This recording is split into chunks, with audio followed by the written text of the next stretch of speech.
Northwest Fresh Podcast. Max is back, everybody. Max Steele. I'm going to play your little metal sound that I've played before. I love it. Mad Max, Maximilian. Sure. Do you have any other? No, names? the bullying at school was MaxiPad. That was Okay. they went straight. Coming They were in like, hot with them. how do we? Yeah. So if you want to insult me, I'm not actually that bothered by it. But I mean, when I was 10, Yeah. I was not. It's low-hanging fruit, but I can see how I was not super it's a into target. it. I was not super into it. That's the best I could come up with. One bully tried Maxi Waxy. It just didn't. I don't really know Interesting. how it was supposed to hurt that much. Just a good rhyme, I guess. Yeah, he tried it. He tried it out. It didn't. They didn't focus group the same way that MaxiPad did. Yeah, we're here to do, one of our not annual, what am I saying? We do this like 4 times a year. At least. The misadventures of Portland City Council, and probably will extend a little bit beyond that with some other things. There's a primary election going on right now. Very big primary election. So we'll cover some of that. I wanted to start really quick just by saying, I did a big episode with Sharon Myron and Kristen about Home Forward. Mm-hmm. And I should have predicted this in this episode, but now, everyone watching this probably knows the CEO got a huge payout.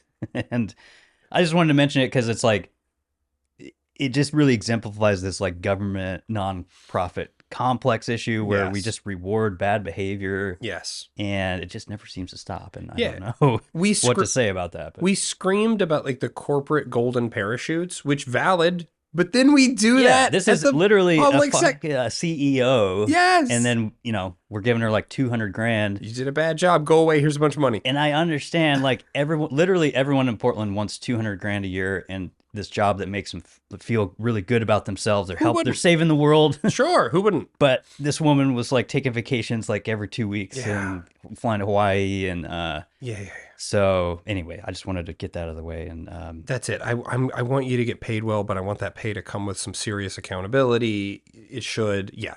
This is what, the 5th, 6th? Bureau director, CEO, whoever. That's been booted, and then the severance pay has been a king's ransom. Yeah. And so that's like you get that joke of like your best financial move in Portland is get a job in local government, do a really bad job at it, get fired, right? Get a huge payout, move somewhere that has, buy a house somewhere with that cash. Right. It's a terrible scam. I mean, it's great. You kind of go from town to town like the typical con man. Yeah. Kinda. And again, it reminds us of what like the stereotype of the CEO, who's like golden parachuted out of a job, and then he just goes to where, he left Intel. He's going to go over to. Yeah. This guy he fails all the time, but his failure only seems to make him money. That really pisses people off, and it should. Right. But we're just doing it in the public sector too. I think there is something to say about the parallels of like that kind of corporate structure within these organizations. It's like kind of exactly the same, and the patterns of behavior are the same. And it highlights how this whole like this rise of socialism, we got to decommodify everything and nationalize all of it. Yeah, you're just going to see the same stuff. Yeah. Just instead of with shareholder, like it's just going to be taxpayers. But it's, Yeah, you got disgusting CEOs and vacant affordable housing units. Yes. And anyway, so we're going to get into like a lot of stuff is kind of bubbling up here in the pre-budget kind of time with Portland City Council. And we're going to get into that. Max is going to kind of cover all of the policy stuff. But before that, I just wanted to say that I've heard from a lot of people, Keith put his budget out, right? Yeah. The mayor's budget. And, understandably, bureaus, citizens, residents of the city are upset about XYZ cuts. Yeah. I saw someone the other day about the, I don't even remember what it's called, the culture. I wrote it down here. It was like one of their smaller offices. It wasn't like fire or police. It was like parks and culture or something. Yeah, not a core service, but yeah. And I get it. People are upset. They don't want anything cut. But like, I just want people to understand, like, we're going to be facing these cuts every single year. And this is why I talk about the city recession like every single episode. Yeah. We have a shrinking budget. We have a shrinking population. And businesses are, shrinking. And then you have a smaller city budget. And so that's why I keep harping on that. But anyway. It also must be said, I mean, okay, I'm going to have to speak in like really simplified math because I don't have exact figures sitting in front of me, but we're talking about let's say 120 million under or over budget, right? We got to cut 120 mil. Mm-hmm. And then City council found, i.e. city council learned about something that the rest of the bureaus already knew about, approximately 100 million in unspent housing funds. And what do? We got 120 million missing out of the budget. We got to cut. We found roughly 100 million housing. That seems interesting. No, they vote to spend half of it immediately on new shit. What was that? What do they? I mean, this was their new stop the inflow. Yeah, it was. I mean, and they voted to spend it on potentially very good stuff, right? You've got some buy downs on you've got rental assistance, you've got buy downs, you've got attempts at cost control, which I would argue don't work, but that's neither here nor there. You learned about 100 million in unspent funds, and then you found out, also we're like 120 million light. That's crazy, because that's like... Yeah, it's kind of like, I mean, I don't know if people... I'll put a photo of what I'm thinking. You know, there's like toddler toys where there's like shapes and you put the plastic... Yeah! I'm just picturing that, but they're not figuring out the right shape. Because I see I mean, you're making a fair point of like, and I know what you're saying now, they put them all back into the Portland Housing Bureau or their proposed programs. And some of it is on new programs that may be very effective, but... Yeah, no, I think it's a fair point, and I don't know how that money is earmarked or allocated, but like it is kind of stupid to say, hey, we have a huge budget shortfall, and then there's also there's $100 million and this is what Portlanders got to live with. They got to live with looking at that giant stash of PSEF money, which we'll talk about that with the mayor's proposed, and people are mad about Steve that. Novik's in front of it with a he's chained himself to the PSEF money over my dead body.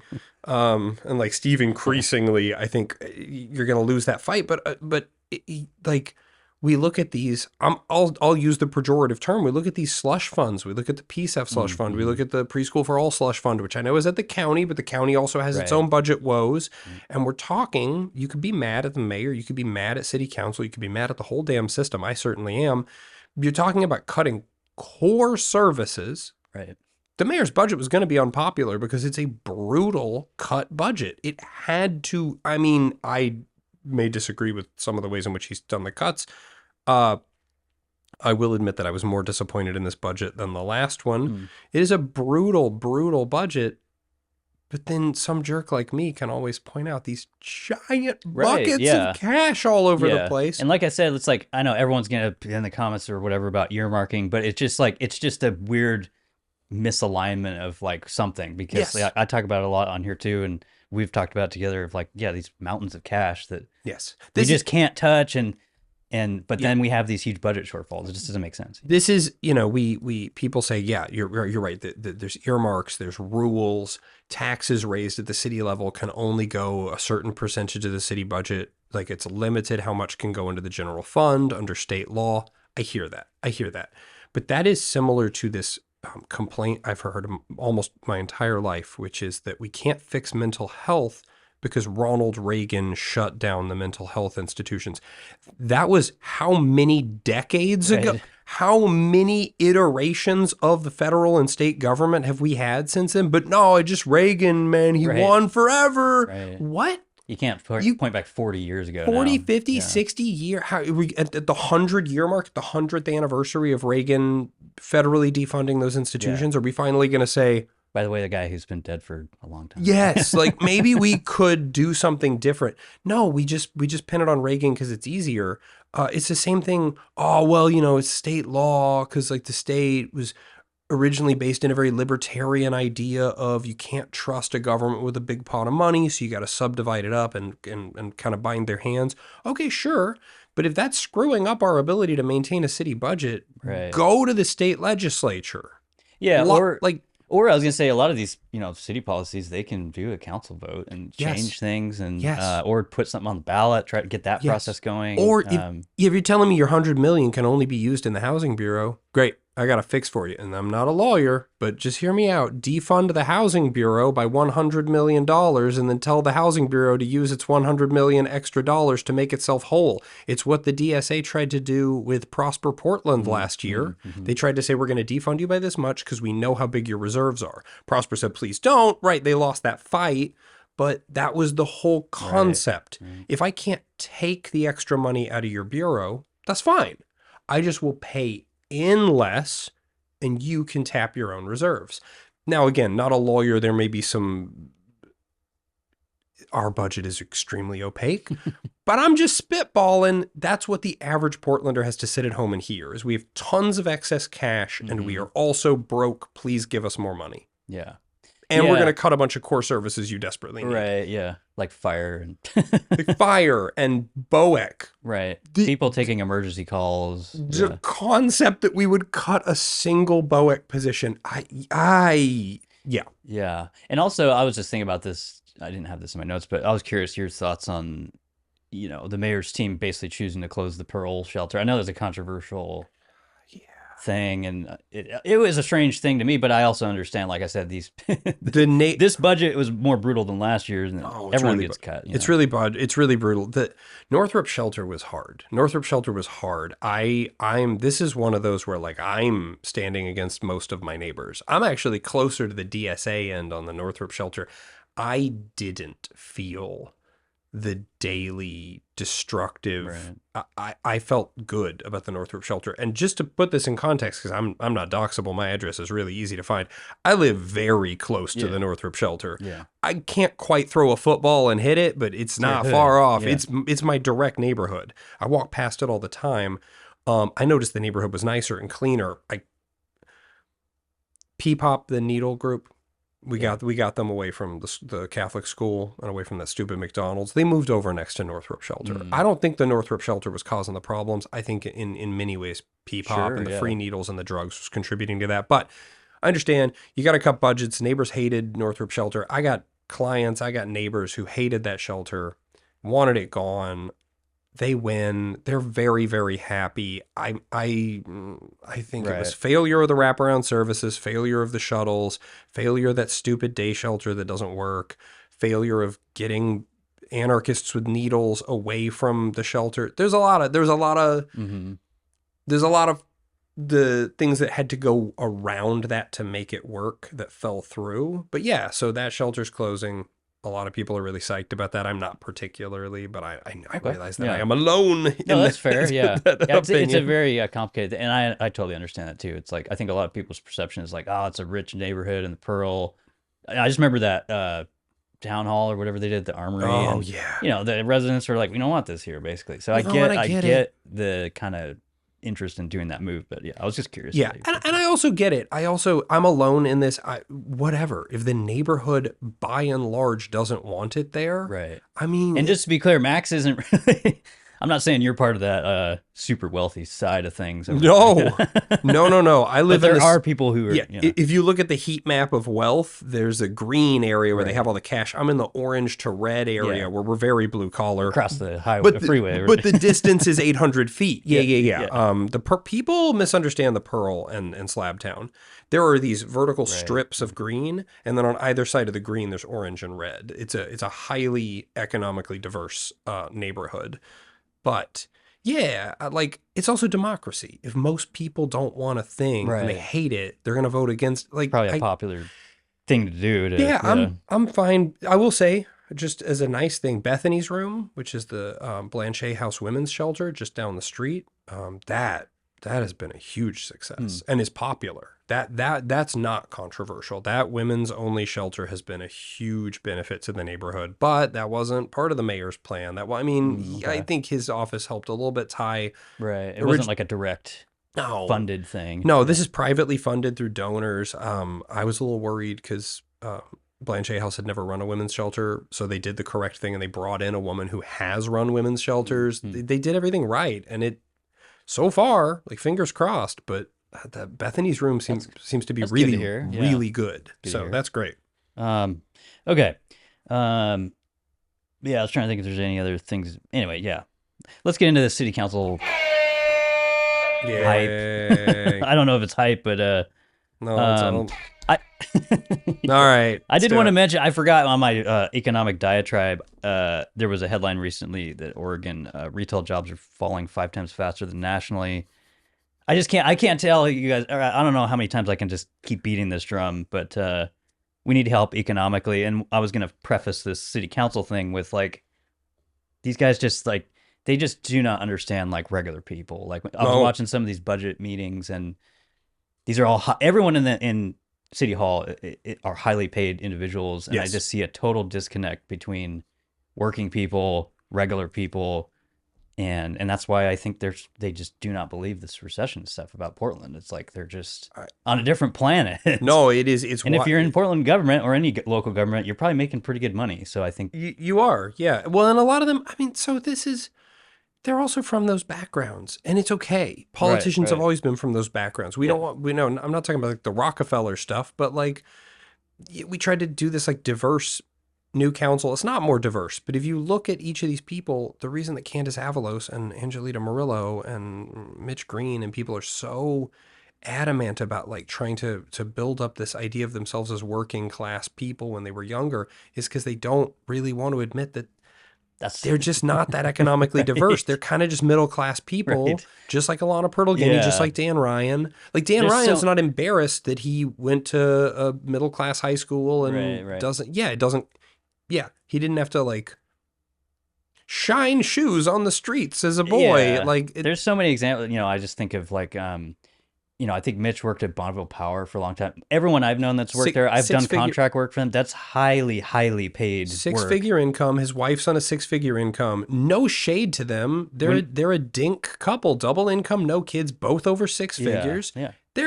They got a combined household income high enough that they're definitely paying the preschool for all tax. Right. Like, yeah, they flipped. I'm sure they're happy to pay that. But they flipped a house. They used to live in your district. They flipped a house and moved into the West Hills like in like 2018 or something. Yeah, I was gonna say Verde as well, like Candace, people like that are executives of these huge organizations. It's just normal middle class stuff. It's not anything shocking, but it is. They're all from, and they're gonna tend to be from a middle class, college educated, mostly whole homes. Some of them are, products of divorce, but yeah, fine.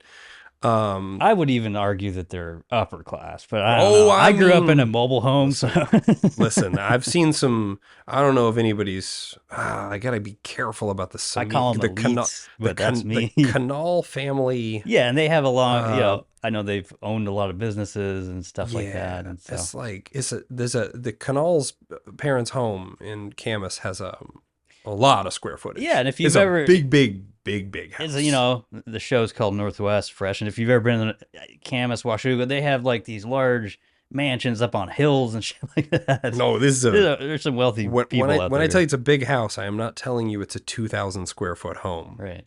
Double that. Like it is a big house. So yeah, that's all to say. It's something you and I talk about all the time. That these people. I don't know. I just watch these council meetings, and it's like, I as a resident of Portland, and as a super middle class person, I just don't see the connection between like the district's residents, people that work for money.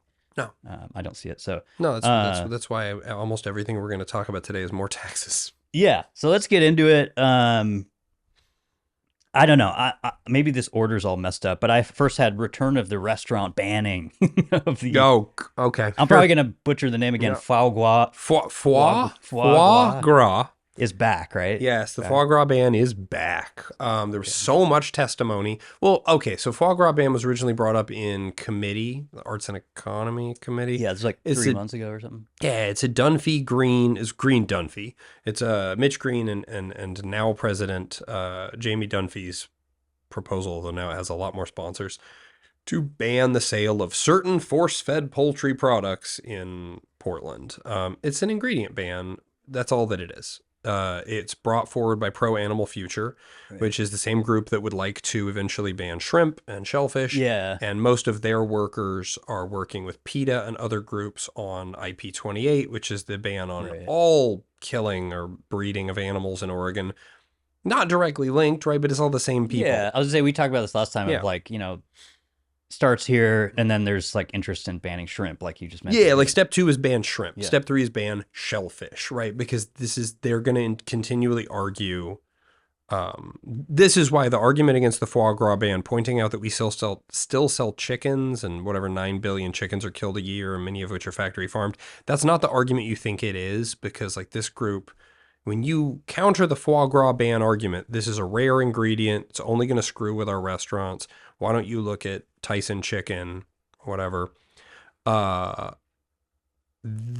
make that argument, because this group is smiling and nodding and going, "Oh, I know. No, we'll get to banning all chicken." Like we want a society in which you must be vegan, because we think that that's the only way to save the world. Super annoying. Yes. Ultimately, though, the foie gras ban is a national special interest group. Going to be chosen. Like Portland is one of their testing grounds, right? Portland again is the testing ground for a national push. Or are we going to side with our restaurants, who are overwhelmingly asking us, don't start going down the road? And I know there was some testimony from right, from restaurant owners. Yeah, you had Andrew Fortgang from Le Pigeon and Canard. You had several other, and some of them were like, listen, you're right, this is a minor ingredient. Yes, removing this single ingredient would probably not destroy the restaurant industry. That's an overstatement. But we know what these groups are after, and like, leave us alone. Right now, you got the we'll talk about the water fee. You got all these fees that you're piling onto us. You tried to raise the parking rates. You tried to raise the parking hours. Every single one of these ideas is hitting restaurants. Stop hitting restaurants. We're the thing that brings, we're like the last remaining thing that brings tourists to Portland. I was thinking, they got the James Beard Market coming. It's like food is one of the only scenes, like you just said, that we still are like clinging to and propping up the city. So. Stop messing with food. That testimony, so it was all testimony. They ran out of time. They didn't even get to debate any amendments or anything. The number of people that were testifying who had Pro-Animal Future t-shirts on and admitted they were from out of state. Hey, I really appreciate that Portland lets me come in from out of state to testify about this, because we think that Portland can be the little, like the beacon on the hill for all other cities. They want Portland to be this like ethical example of we're never going to eat animals or something. And just like, we can't afford to be the experimental playground for national nonprofits who, by the way, are billionaire backed. Like the money behind a lot of these movements are these like weird, like one of the first Bitcoin billionaires is vegan. Some of these like tech bro. Yeah, he's like a tech bro. He went vegan, and he's like, I think this is the cause of our time. And so he's put a lot of money behind this experiment. Portland doesn't have time for this crap right now. I know. And this is why I try to contrast and butt this up to the recession and economy stuff, because it's like these guys, this is my opinion, this city council literally ushered us into this city recession, and then they do shit like this and waste a whole day. I don't know how much time they spent. But also they're just sitting there. I want people to think of this when they cycle through the cameras and they go through that big dais. I just hear a cash register ka-ching sound. Yeah. They're just getting paid to sit there and talk about things that are actually going to make conditions worse for the city. Yeah. And these restaurants and these businesses. And it's like, that's why I'm saying like there's a huge disconnect. But so what ended up happening? They just kind of punted that till later? Or? Yeah, they just ran out of time. Yeah. So Dunphy said, okay, we've heard all the testimony. We got to cut some stuff short. Thanks everybody for showing up, and we'll just resume this at a later date. Because this was this last week.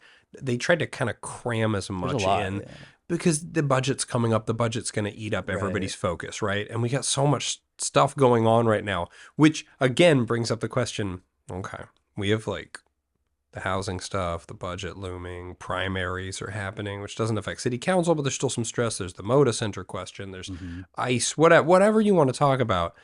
Why is this the moment? I feel that this is the week that we must reignite the conversation on foie gras. It's funny. I was going to have this, like question to you too. Like, and to me, it's just setting up this tone before going into the budget. Because actually the stuff that I watched was fairly cordial. I don't know, but I'm like, that's going to change. Maybe I didn't watch as much as you did. You missed some stuff. But like, I was just thinking like, I think partially that's what I was thinking. It was like, they're setting a tone to be like, this is the second year we're doing this budget and we're not taking no for an answer this year. Like this is the DSA's big year in a lot of ways. Yeah. In a lot of ways. And they've signaled that. This is not Max like weighing in on what I think they're thinking. This is This is one of their communication strategists hopping on Blue Sky and saying, we got big plans for the budget. We got big plans for proposals. We got big plans in the primaries. We're going to wipe out these Democrats. If we can get our 3 people who are up for re-election back into city council, and if we can knock some of these horrible corporate Democrats out, we will change this whole state. It's ours now. Like, this is the big push. The getting 3 counselors onto, or 4 counselors onto city council was like a victory, but the plan is 2026 is their year. Yeah, and it makes sense. Like, you know, anyone who is a Politico and like this is a extremely vulnerable midterm for, and they've pounced on that, or they're trying to. They're trying to capitalize on that, and that'll definitely extend to, like, we'll talk about, you know, the Tammy Carpenter stuff in a second. I want to get through all this city council stuff first. So foie gras was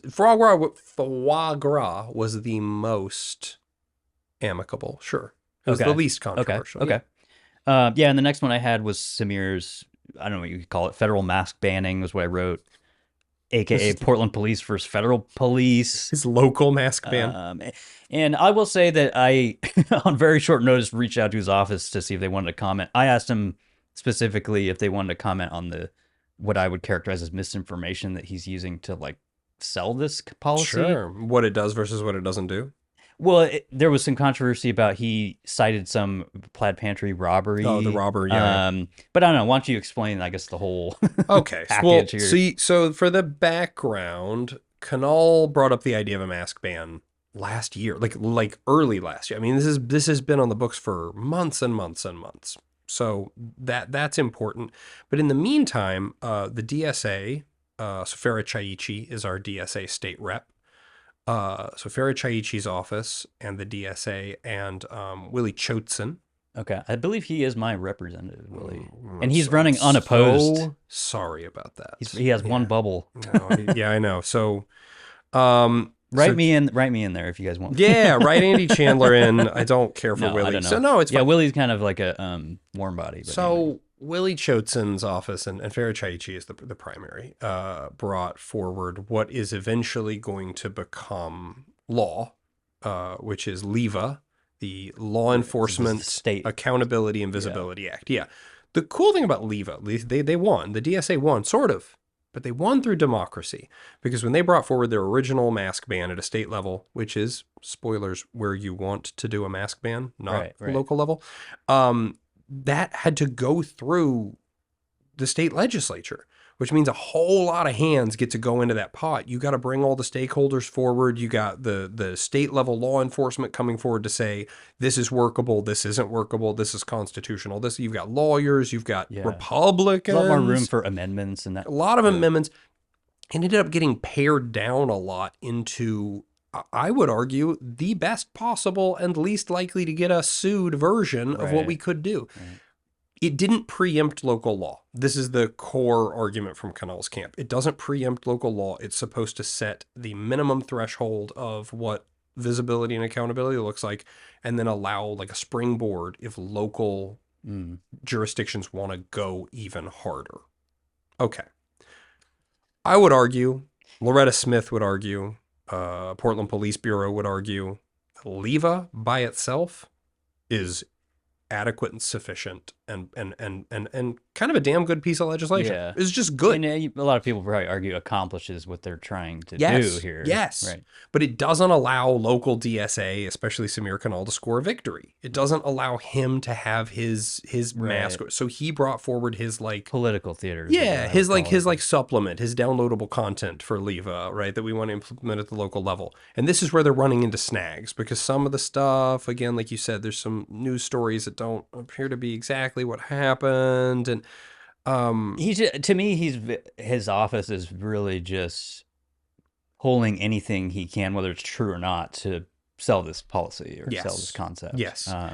There's also some problems with local rules around being different from city to city. It causes a lot of snags and it causes a lot of paperwork. So PPB has come forward, and even the city attorney's office has come forward and admitted there are going to be costs associated with Samir Kanal's proposals. There's going to be it's going to generate a lot of paperwork. Yeah. Anytime there's like engagement assistance or interaction from other bureaus, which is daily. Right. Daily there is assistance from other bureaus. There must be. It's the natural flow. This gets us sort of back to the Joint Terrorism Task Force fight of like, we do need to be able to work with the FBI, and we don't need it to be so damn locked down because, you know, we may have just had a terror attack at the MAC this morning. Right. I really want the Joint Terrorism Task Force looking into that. I'm just going to say. Yeah. But so Kanal's proposal isn't very popular in local law enforcement. It isn't very popular in a lot of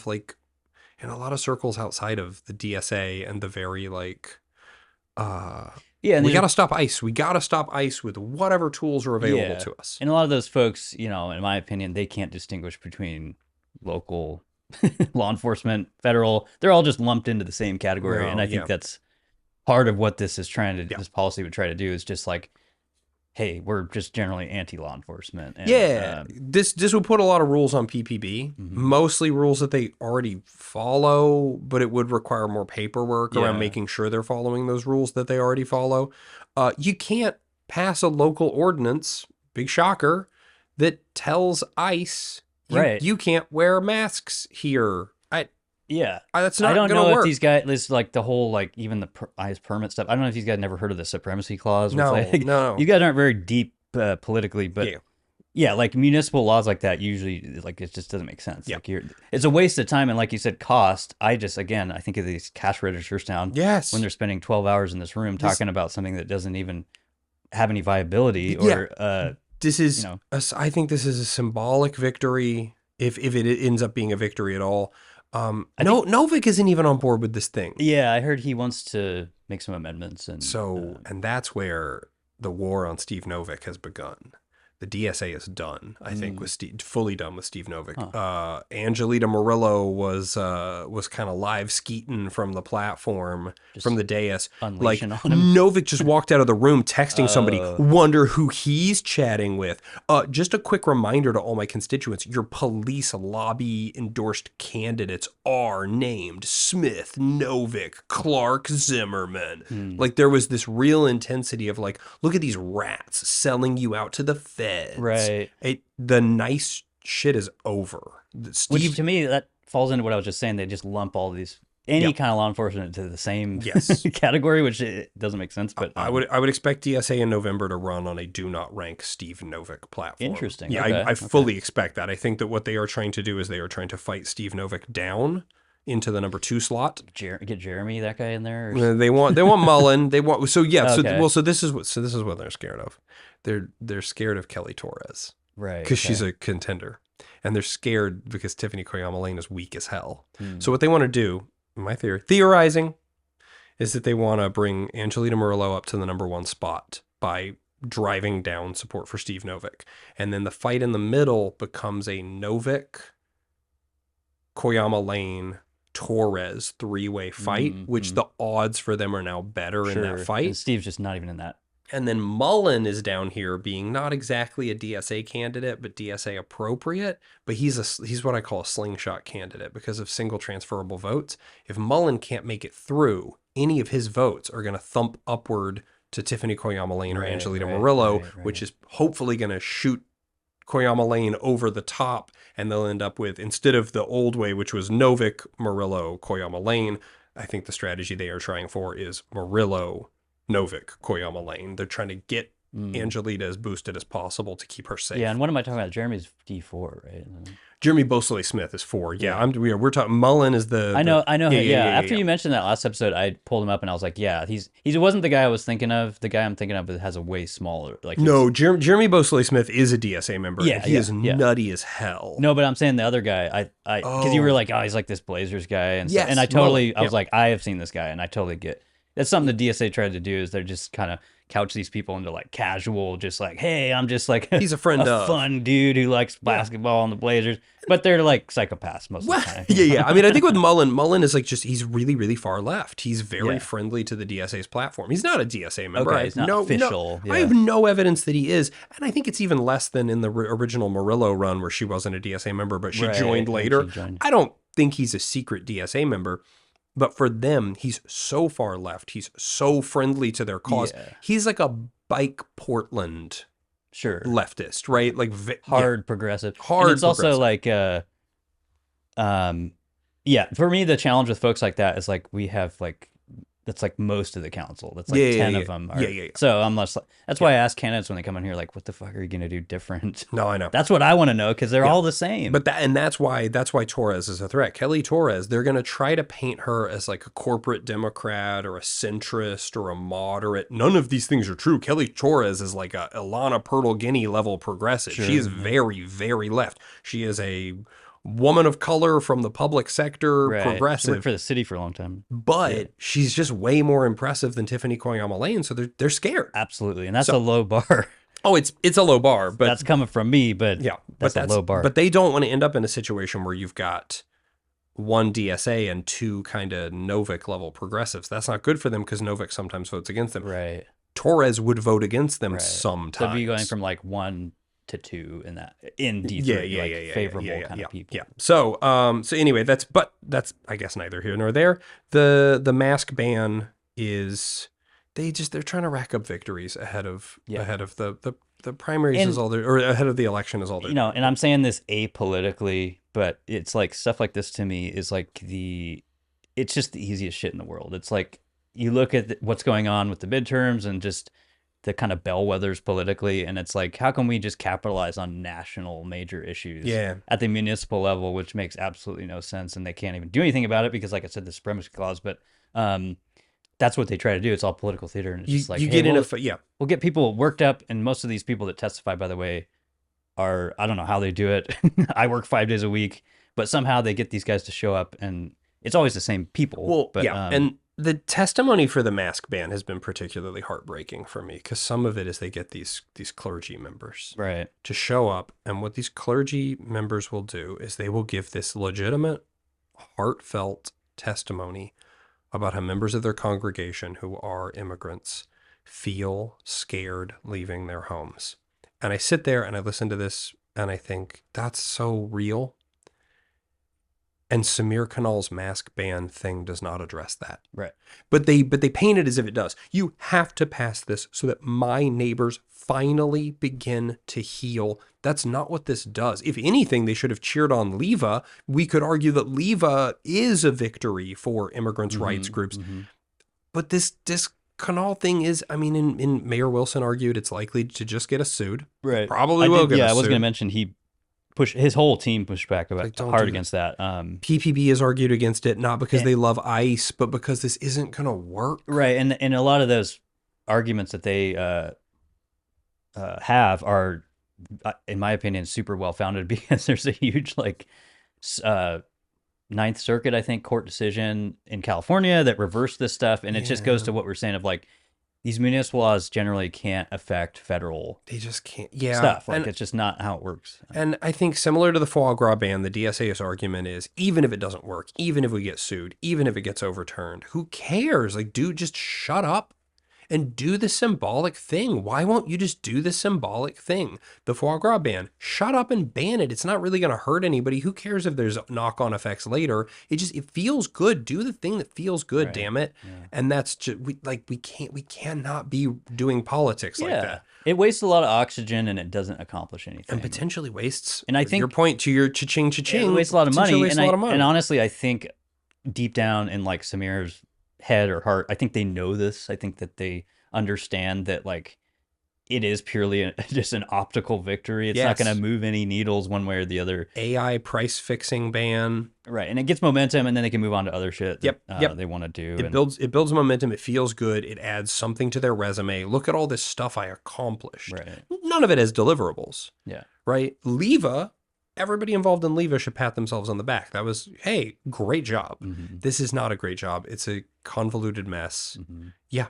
And it goes back to like one thing I've been talking about even since before the last election cycle and for the city is like, when you have these candidates or even electeds that are focused on the wrong jurisdiction, it just like points out that they're either misguided or misleading people. Yeah.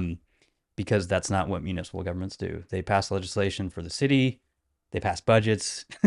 That's pretty much it. Like, they should definitely know how their bureaus are running. Sure. But all of what they're doing right now isn't related to any of that. So, yeah, let's see. I did put on here the joint meeting with the county. I did watch most of that. I don't know if you saw it. No, yeah. How did that go? It's kind of like they always kind of go the same. They do a presentation on where they're at with homelessness. They talk to Keith. They talk to, they kind of exchange numbers, data, what they would say. Sure. I just wrote on here, because I just did this episode with Sharon. We talked about, because I've heard every meeting the county does, I hear them talk about this by name list that they're so proud to display now. And according to Sharon, like it's not really like real. Like it doesn't, it's a list of names, that's for sure, but it's not like connected to anything. I just imagine like a big Google Doc and they're just adding a name.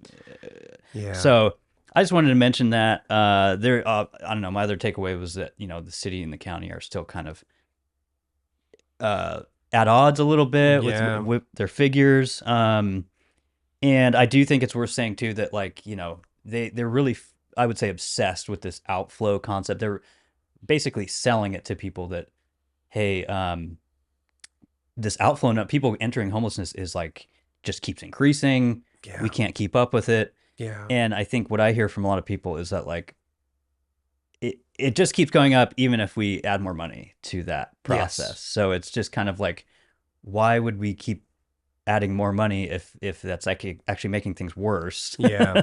But I also kind of question a lot of their data, as far as I think a lot of it's still based on the point in time count. And also to me, it's like, if those numbers are accurate, it just puts my focus back on the economy of like, if people are entering homelessness at that rate, it's because, hey, businesses are closing like every day. Yeah, the rents aren't going up. There's no jobs unless you work for the city or these guys. So it's like... You can't scream the rents are too high, the rents are too high. The rents have been essentially frozen and in some cases are coming down. And there's like 1,000 units. There's a ton of vacant affordable units. So it's just a hard argument for me when I hear all this, hey, people entering is really high. There's just like these organizations aren't lining up to... fix that. And we saw this with the housing dollars vote as well. Even Mitch Green admitted, if we're going to approve building more affordable housing and people get the word 6 months from now that we're building these affordable units at $700,000, $800,000 a unit, they're going to riot. And they should, because that's not working. Yeah. Like, why not? That's like, just buy people a house, like that already exists. It doesn't. None of this makes sense. There's a disconnect. They've got part of the argument. Part of the argument is they bring out that inflow, like the the inflow was Avalos and Smith's thing with the housing dollars. They want to focus on the fact that these numbers are not correct. These are approximate, but it's like for every 1,000 people that we get out of homelessness, 1,100 enter homelessness. And so the number's constantly going up because it's still at a, okay, but explain that. Is it the same? Like, I'm sorry, is it the same person? Yeah. Is it that I've taken a person off the street, I've housed them for 1 year, I've given them a year to get their life together, we reach the end of the year, the rent assistance runs out, oops, they're back on the street because they don't have a job, they're still addicted, the mental health issues are not dealt with. At that point, like, billions and billions and billions of dollars have been spent to make this problem better, and it has only gotten worse. Right. It can't just be that the leak's too big. That can't be it. I wonder about that too. They did mention in that meeting like something about like, hey, they have some sort of 2-year window or something. So it's possible that after 2 years, someone re-enters and that's like registered as a new number, right? Like, So, and I've heard that a lot from officials and different people I talk to of like, they don't really track very well or at all how long, like if somebody gets into place into housing, they just kind of let it go and there's no, that's it. Like they consider that a success. And then they don't consider like if they re-enter homelessness or if they get addicted to something or if they continue to be addicted or have mental illness. And so, even the rental assistance, why do we not have a big loud presentation on X number of families who received rental assistance for a 6-month or a 1-year period where they got their lives back together. Like at the end of that 6-month or 1-year period, we know the rents didn't go up. The rents are not going up in Portland right now. So at the end of the year, I'm just going to be mean. That gives that family a year to figure out how to start being able to pay that rent or move somewhere else, because if after a year of receiving significant rental assistance, you still aren't in a place where this $1,600 a month apartment is ever going to be affordable for you, you can't live here. I don't like it, you can't make it work. I am sorry about that. Yeah, it's a fair point, because you can't, like, I'm sorry to burst people's bubble, but you can't just pay people's rent like indefinitely. You can't, and you yes. Unless somebody, I'll say, if you're fully disabled or there's certain Section 8 things like, but we're saying like a lot of this rent assistance, just you check a box and you say, here's my income, maybe.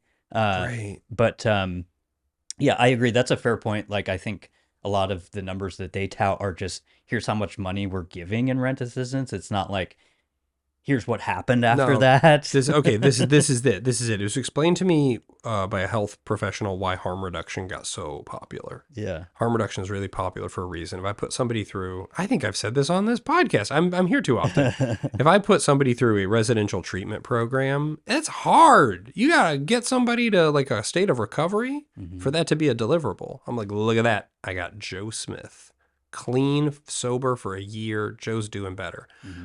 But every needle I hand out is a win, or every box of needles I hand out is that. Now that's a deliverable. So if I get into it's a KPI, it's a KPI. If I get into the business of handing out needles, then I can say I handed out 10,000 boxes of needles this year. Right. 10,000 wins. That is so easy. That's such a low bar. And so if I say, hey man, I handed out $50 million in rental assistance, and I, couldn't have hurt.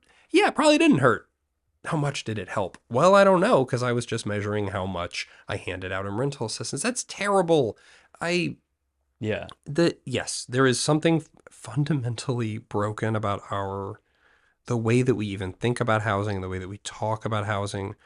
Even the candidates that I end up having to support for office are so progressive that they use these phrases. Alana Pertle-Guiney used this phrase, so-called naturally occurring affordable housing. It's not so-called. Look, even with this home forward thing, even the tenants trying to get into home forward said private market housing is cheaper. Yes. Is that what she's complaining about? There's this myth from the capitalists like Max Steele that if a housing market is healthy, affordable housing will naturally occur. Yeah, it will. Yeah. It's not a theory. It's not a theory. This is one of those things where I'm right. I'm just right, and some PhD economist is wrong. Historical precedent for like a couple hundred years, maybe more. Look at rents in Texas. Right. They're falling. They're falling, not rapidly. They're falling. Yeah. Are Texas am I actually supposed to believe that Texas landlords are uniquely ungreedy? Texas? Right. Come on. They could be jacking that up $500 a month if they, If the goal of a capitalist is truly to always maximize not profit, but the amount of money that you can extract, if you think that that's true, if you think that capitalism will always just raise prices, you don't understand basic market economics. I am far from an expert. It is embarrassing to hear some of these people talk about housing. That tells you that they don't know anything about commodity housing markets in countries where housing is flourishing. Japan. Look into Japanese housing. It's fascinating. Yeah.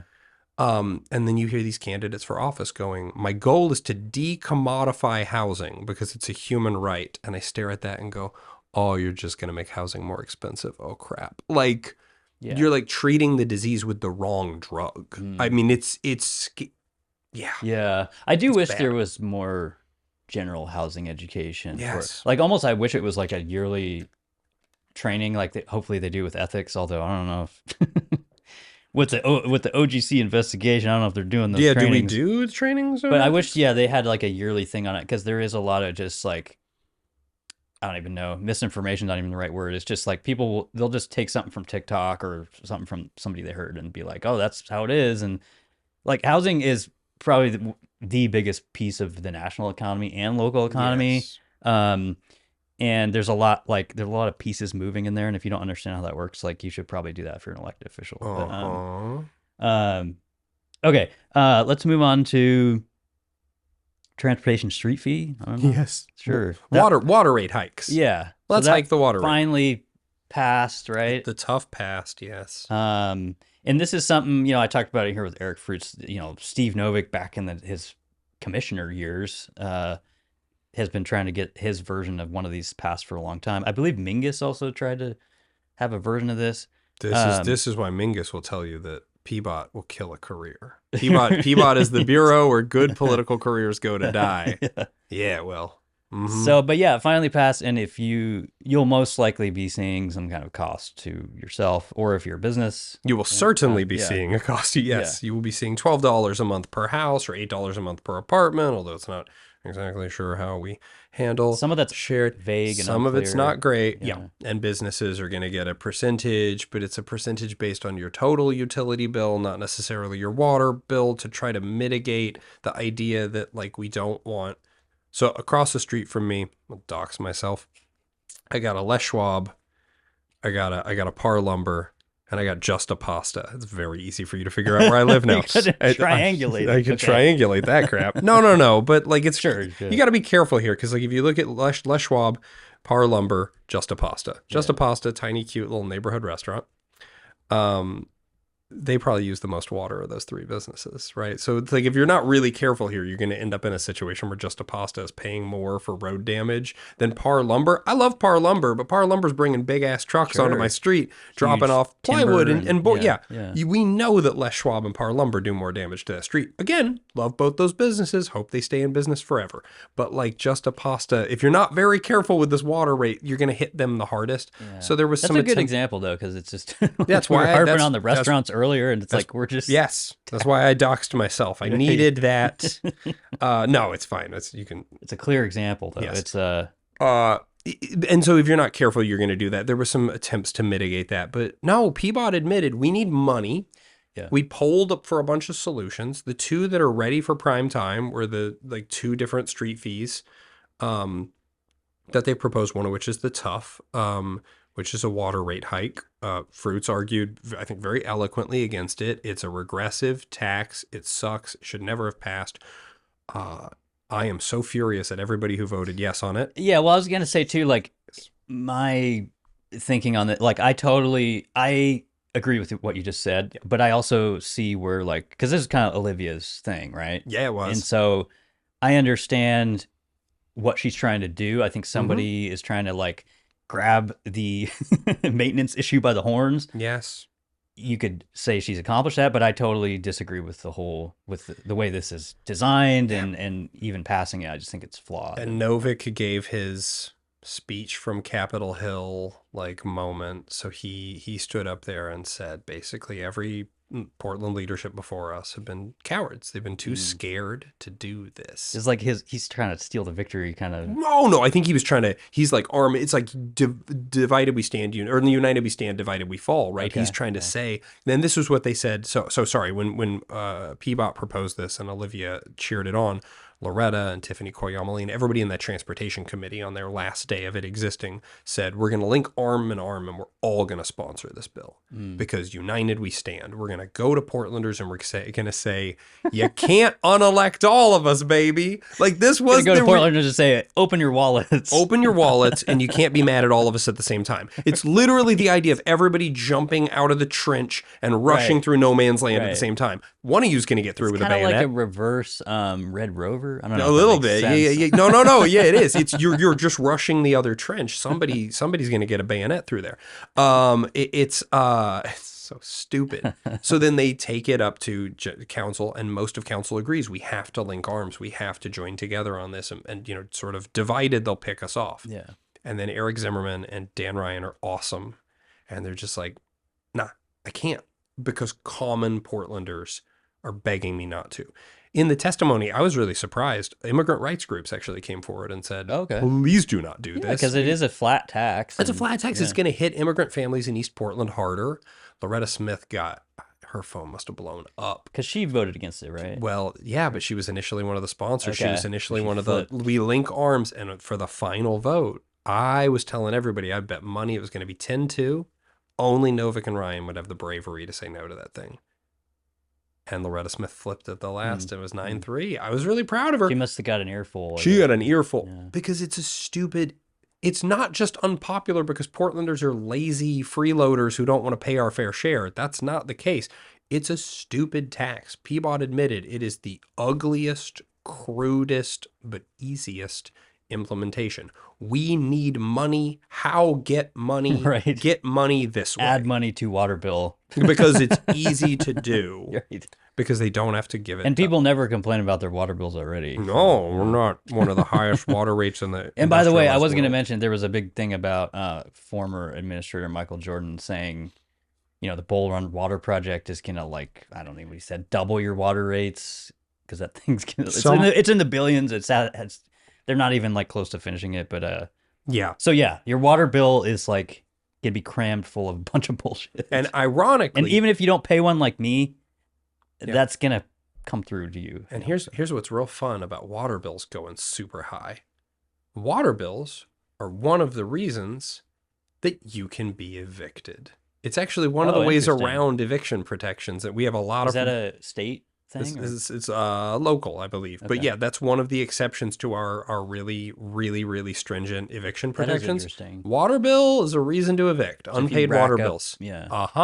And that's why those immigrant rights coalitions came forward to join horrible capitalists like me to say, please don't do this, because they were like, this is going to hurt immigrants. Full agree. Yeah, and if you think it's a terrible policy. If you think about some of these large, I've lived in huge multifamily apartment unit, like hundreds and hundreds of units, like. You can imagine, I don't know. First of all, Eric pointed out the water meter problem with those and dividing up the cost. But like if those properties just rack up insane debt with the Water Bureau, I could see that being a real problem with evictions. Yes.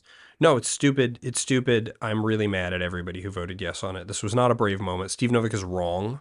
This isn't the brave. He bragged about the new form of government, this 25% and a feather, which is not actually 25%. He was like, this gives us the strength because he sort of admitted without saying out loud, it's hard to get us out of office under this new system. And so we're the first council in history that can ram this down Portlanders' throats. And there's very little consequence we're going to suffer. Yeah. I mean, I would just say, I haven't seen this speech, this glorious speech you're talking about, but I'll send you the timestamp. Yeah, no, like I'll look at it, but like I was just gonna say to Steve or whoever, like that's not something you should ever like champion to people. Like if you're just adding costs to their lives, and even if you say we're gonna fill the potholes and stuff, you know how many years we've been hearing that. I voted happily for a gas tax because you told me you were gonna fill the potholes with it, and then I found out a third of it is getting siphoned off for Vision Zero and stuff like that. And now again, Tiffany Koyama Lane brought back an amendment to siphon even more to Vision Zero, right? Yeah. There's only so much more I can take of that. Right. I just can't. Yeah, no, that caught my eye too, and I was just like, it just makes no sense. The whole purpose of this transportation fee is to address this backlog and fill the potholes. And then she immediately like, nah, let's not do that. Let's take some money for my projects over here that I want to win on. And it just, You know what's going to help cyclists stay alive? Not giant potholes. Right. Just not getting eaten by a 9-foot deep pothole. Which I think we talked about it like, a year ago, there was a person on a Lime scooter who hit one and I believe died, which I'm not laughing about it, but it's just wild that we're at that point. There's a joke, like when if people get put on the missing persons list, people will joke on Reddit and be like, did you check the potholes? Like, it's a dark joke, but like a little bit. Yeah. No, it's so stupid. I don't know if there's anything else to say about that, but are there any other big policy, or did I miss any other meetings this week? Gosh, golly.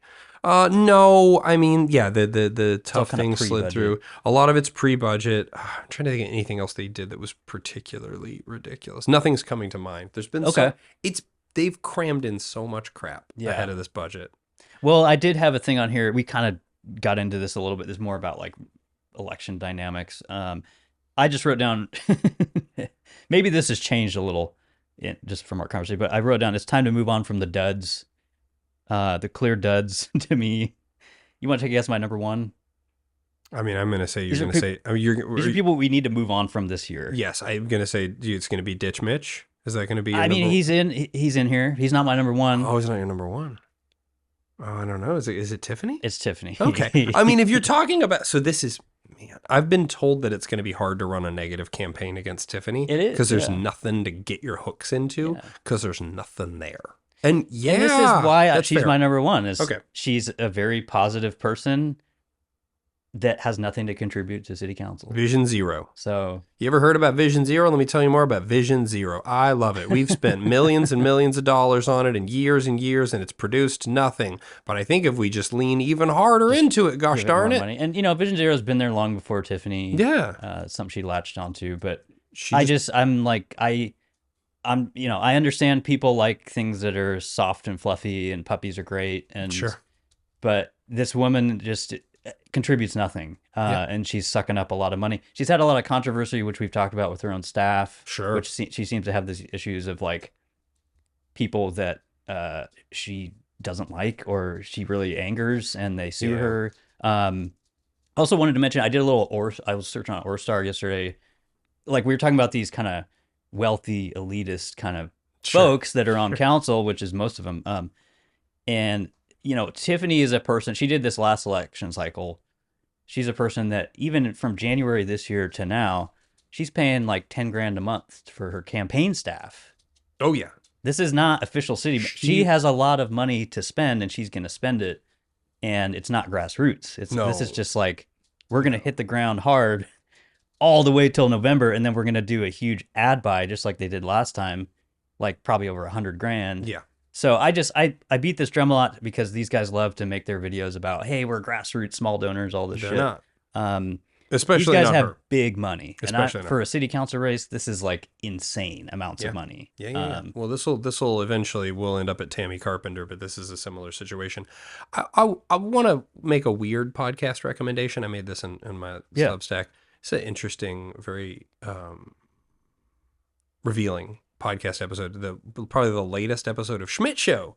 Okay, Mike Schmidt's podcast. I recently kind of stumbled on that because I remembered he had a story about he was launching it, and then I looked up how like his Instagram and stuff. And I really don't enjoy that podcast. He invites friends on. They're very cuddly and friendly. Not that you're ever really combative with me when I come on, but it's fine.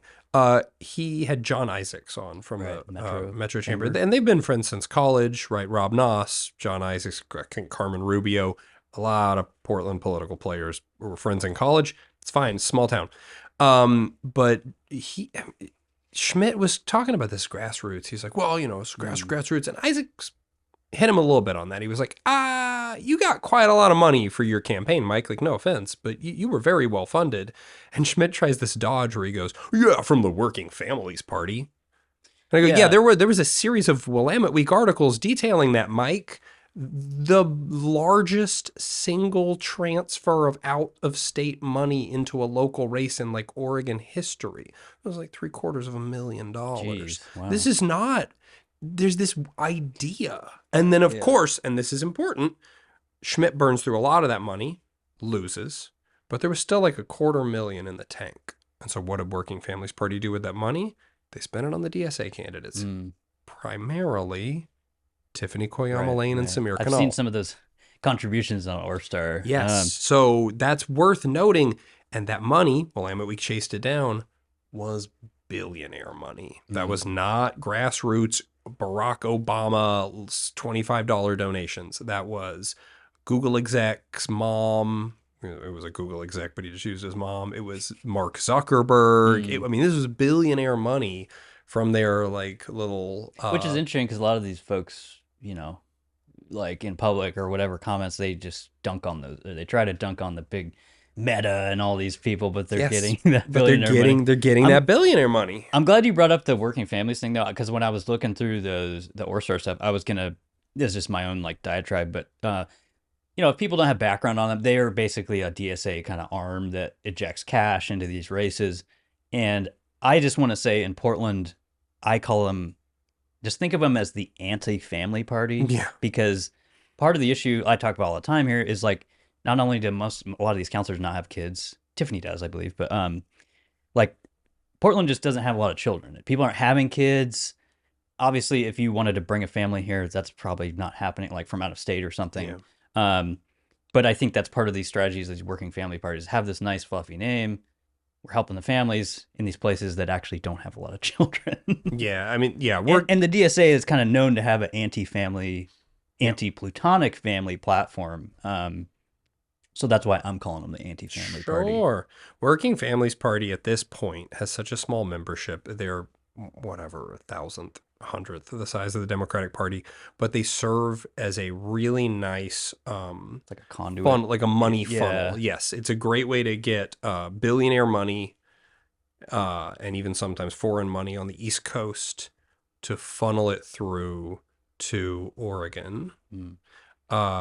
And it looks fine because it's like, oh, Working Families Party. Yeah, they've been a thing for years and they're nice and good. And, you know, nobody's doing the Orstar check to go, wait, why is there so much money coming from? I thought they were like scrappy and blue collar and grassroots. They're not. They're not at all. It's just that's how you get this money distributed from out of state. Yeah.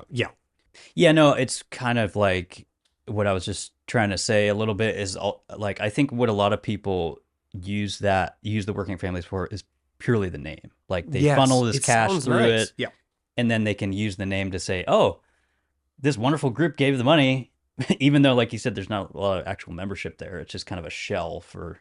Yeah, they've got a small staff here. I mean, they're like a legally... They do all the legal stuff to continue existing. And unlike the DSA, they have a party line, right? Like they're an actual political party in the state of Oregon, and they have a national... Right. So they can do things the DSA is legally not allowed to do. Yeah. But this also, so Schmidt said another thing in this little podcast episode with John, is he was like, you know, it's the DSA. They don't have any money. And that's legally true. Right. The DSA is a very financially lean organization. And when people are like, where's the DSA money coming from, Max? I will say, well, legally, I am obligated. Like I'm going to get sued if I don't tell you that the DSA is supported by member dues. They are. That's not where the campaigning money comes from. Right. But yes, the DSA organization is a lean organization. You can only financially prove so much. They're a pretty small org. But when they show up at these protests, like look at the little logos on all their protest signs. Those are paid for by other orgs, right? You've got Answer Coalition, you've got SEIU, you've got whatever. They have a lot of help. The money you're seeing on display, you're not going to be able to trace back to the DSA. You're not going to be able to say, like, the DSA bankrolls Mitch Green's campaign. Yeah. They don't. They don't have money to do that. It's kind of a by design thing to be like, you know, we are this grassroots org, even though we have like 20 adjacent orgs that are pumping money into this. You can always say, oh, we're small. Look, what do you mean we've got tons of money and we're backing all these candidates? Show me on the documents where that's true. Yeah. And you can't. It's like I said, it's like by design so that what you just said, you can't locate it. You got to go to these other orgs. And we have a lot of supporters that give us money. And it's like, that's the way you designed it. That's how you designed it. Yes. Yes. You just say, hey, I need some money for my campaign. And they just give you thousands of dollars. I'm going to do an in-kind donation. And that in-kind donation is I'm going to print all of the flyers for your flyering effort.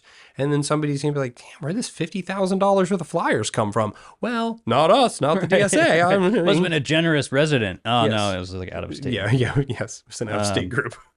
Great. I'll just go through them. I wrote down the 3 clear duds in this election. Again, it's time to move on from the duds. Mm-hmm. Tiffany was my number 1, Mitch number 2, and I gave Angelita an honorary number 3. I do think that she's adequate, but I just think that, like, I've just heard from so many people that, like, they're so tired of, like, they always say the line, like, we need adults in the room, and I don't think that she really checks that box most of the time.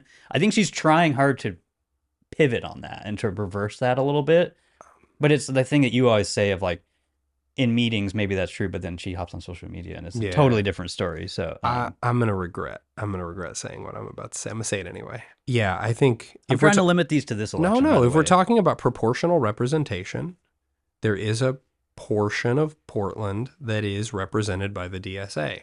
And I guess if you are going to try to gun to my head, we got to have a DSA member on council because that's the proportion of Portlanders is 1/12 of Portlanders our DSA, and that's probably true. Yeah, it should probably be. She's getting that Angelita percentage. Murillo. Yeah, It probably yeah. should. She Yeah. is their She fulfills Princess Di. that, She desire. Whatever. Yeah, Mitch is terrible. He's also terrible at his job. Tiffany is nothing. Samir is a deeply dishonest and clumsy politician, although he's not up for re-election. Yeah. Angelita Murillo, don't clip this and make a dance song, Ange. Don't do it. But like, she's probably the embodiment of their values and hopes and dreams, and she should stay on the council to represent them alone. It's a fair shout out, I think. Live Skeeton from the dais calling everybody a boomer or whatever. Yeah.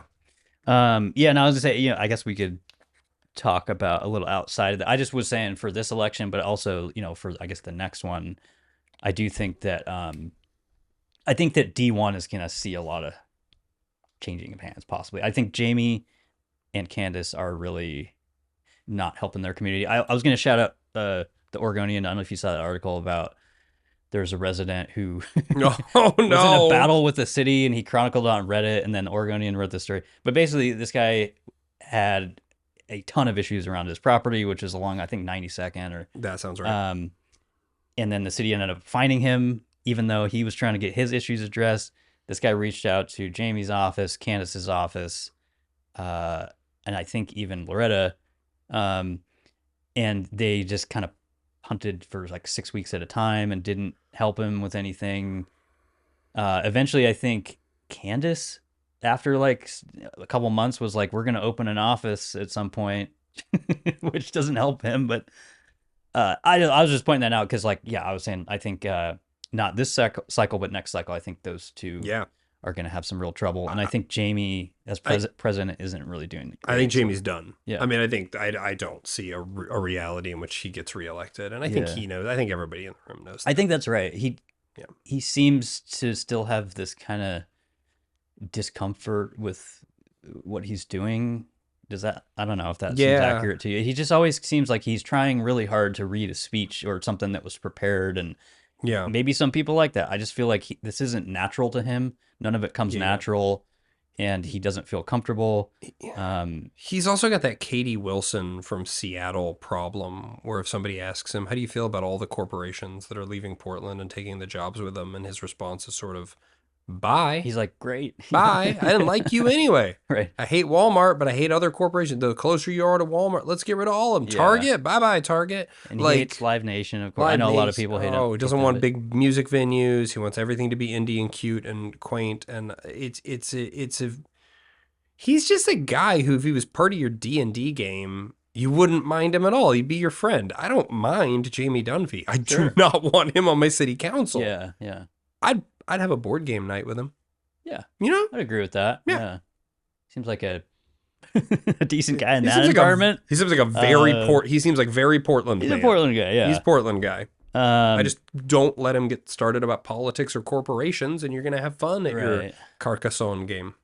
Yeah, and I don't know if we ever talked about, I've talked about it a million times on here. He, slammed this on social media, slammed a 95-year-old constituent, 90-something-year-old woman, which I just think, like, I don't know what universe he thought that was cool or okay, but that's like most people are like, that's a mark of like, you're going to hell for I get it. I get the punk rock, like, up yours, old lady. And I'm saying I have tattoos, but it's just like you don't need to not from use your elevated position to dunk on a old woman. No, that one's gonna haunt him. It's just not good. It's gonna haunt him in the same way that the stupid Max Train thing haunted Renee Gonzalez. Yeah. It's just you don't look good. It's beyond bad optics, because it's just like it points to something inward with him or his team. It's like his body shaming post trying to own up. It was similar to Renee Gonzalez's lightly accosted.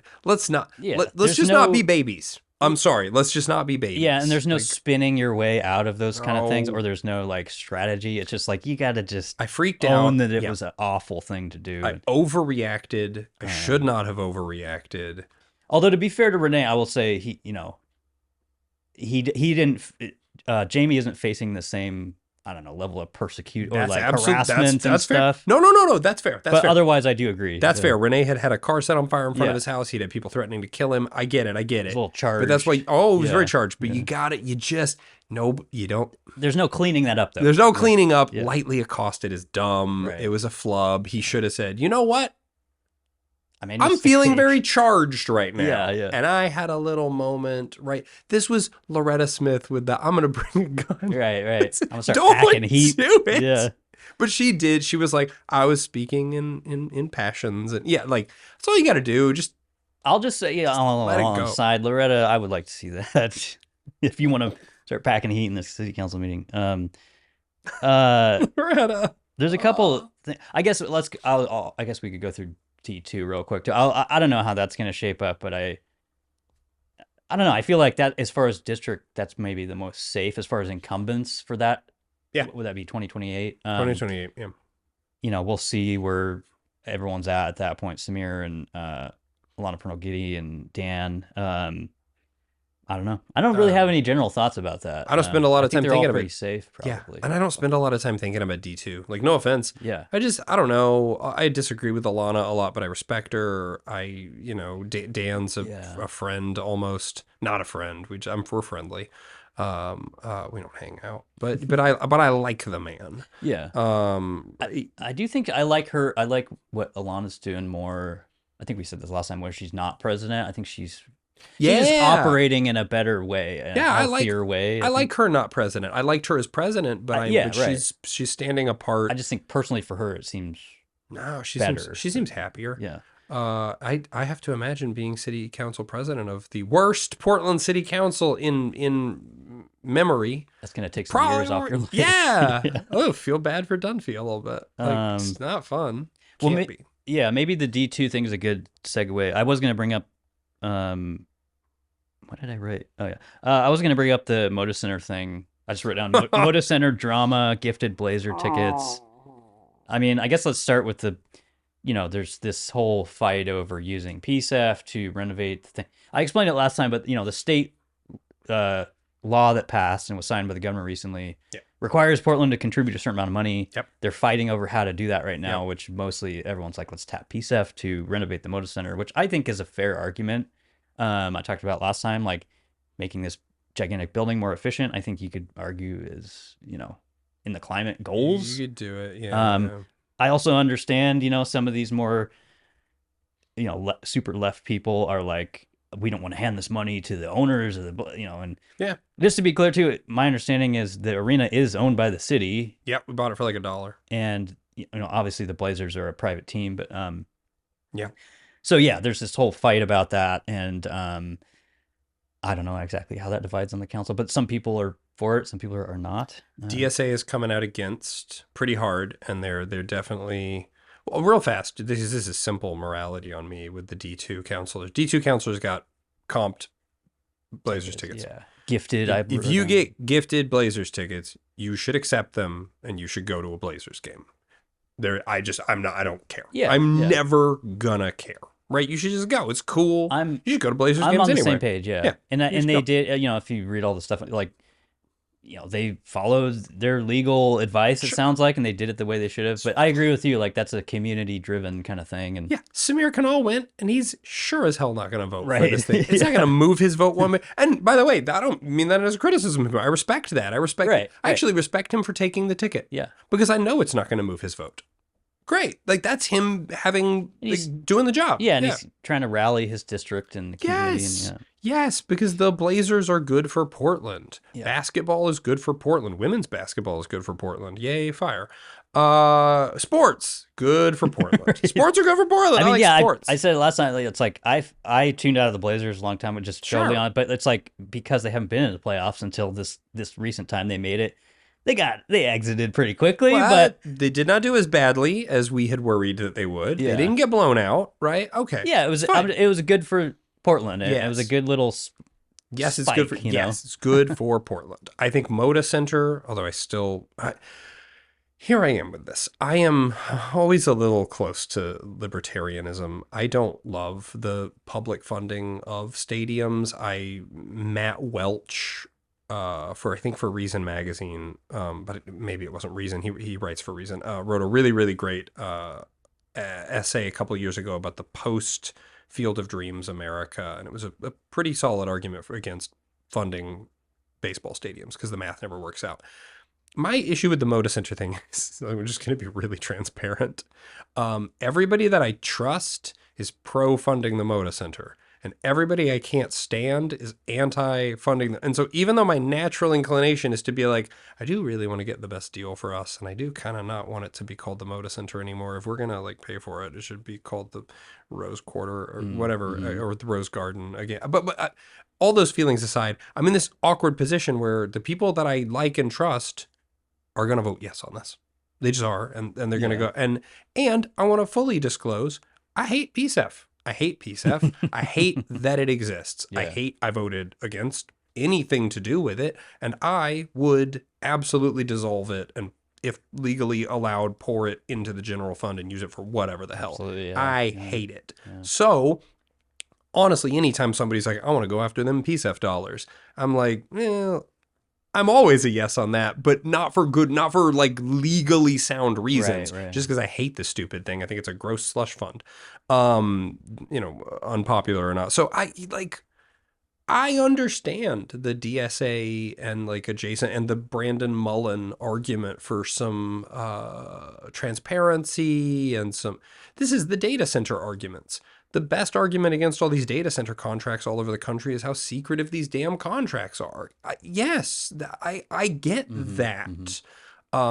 It's just when I look at the who's for and who's against, the againsts with the Moda Center funding is a stack of people I don't really want to be standing beside. And the fors are a mixed bag. We need to have an NBA team. Yeah.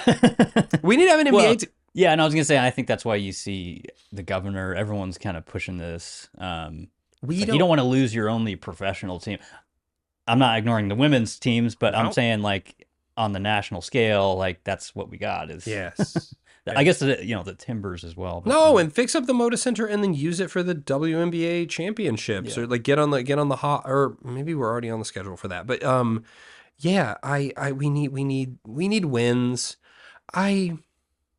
Oh, okay. Yeah. I Charles Barkley gave like the coolest advice that I've seen him give. This was when the WNBA was negotiating their contracts. He did the social media post, which I really liked, where he was basically like, hey, like, hell yeah, WNBA, go get that contract. Go get the best deal you can possibly get. But understand that when I was in the NBA, I was in the NBA with Michael Jordan. I was in the NBA with Larry Bird, Scottie Pippen, Shaquille O'Neal, right?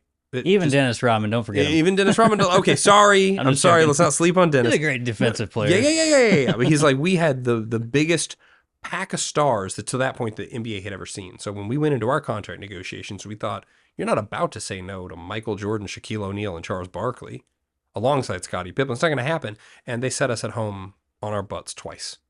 Because at the end of the day, they are billionaires. And when you go into that room to negotiate, you should negotiate. But you should also understand, don't listen to the advice of people that say, they can't say no to you. Right. They definitely can say no to you. Yeah. And I thought that was great advice. Portland doesn't have a lot going for it right now, so I don't really know that we have there's not a lot of leverage position. Yeah. Sucks that maybe the owner of the Blazers kind of has us by the short hairs, but maybe he does. Yeah. And maybe we just live to fight another day. Yeah, and I was going to say, too, I believe the NBA commissioner, Adam Silver, was very clear, at least from what I was reading, that, like, if some of those things don't happen, like, there's a real chance of us moving this team. We have, this is the Seattle Sonics come back, but they're just our Blazers. Yeah, I don't know the ins and the outs of the NBA the way that some people watching this do. I'll admit that.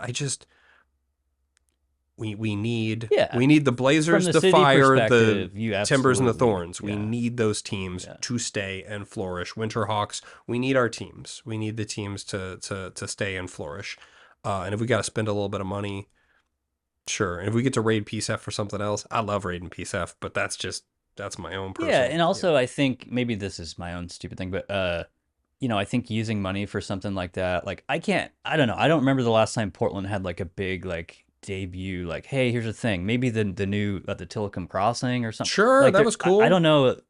You know what I'm saying? Like large scale things that are like, we're going to build this. And I just feel like sometimes, especially now, like Portland needs shit like that. And it's like, let's have a big dramatic opening or like redoing or just brand new thing. Like, we need some stuff. We need some wins. We need the James Beard Market. We need some stuff. That other than the Moda Center, the James Beard was like the one thing people are like, it's coming.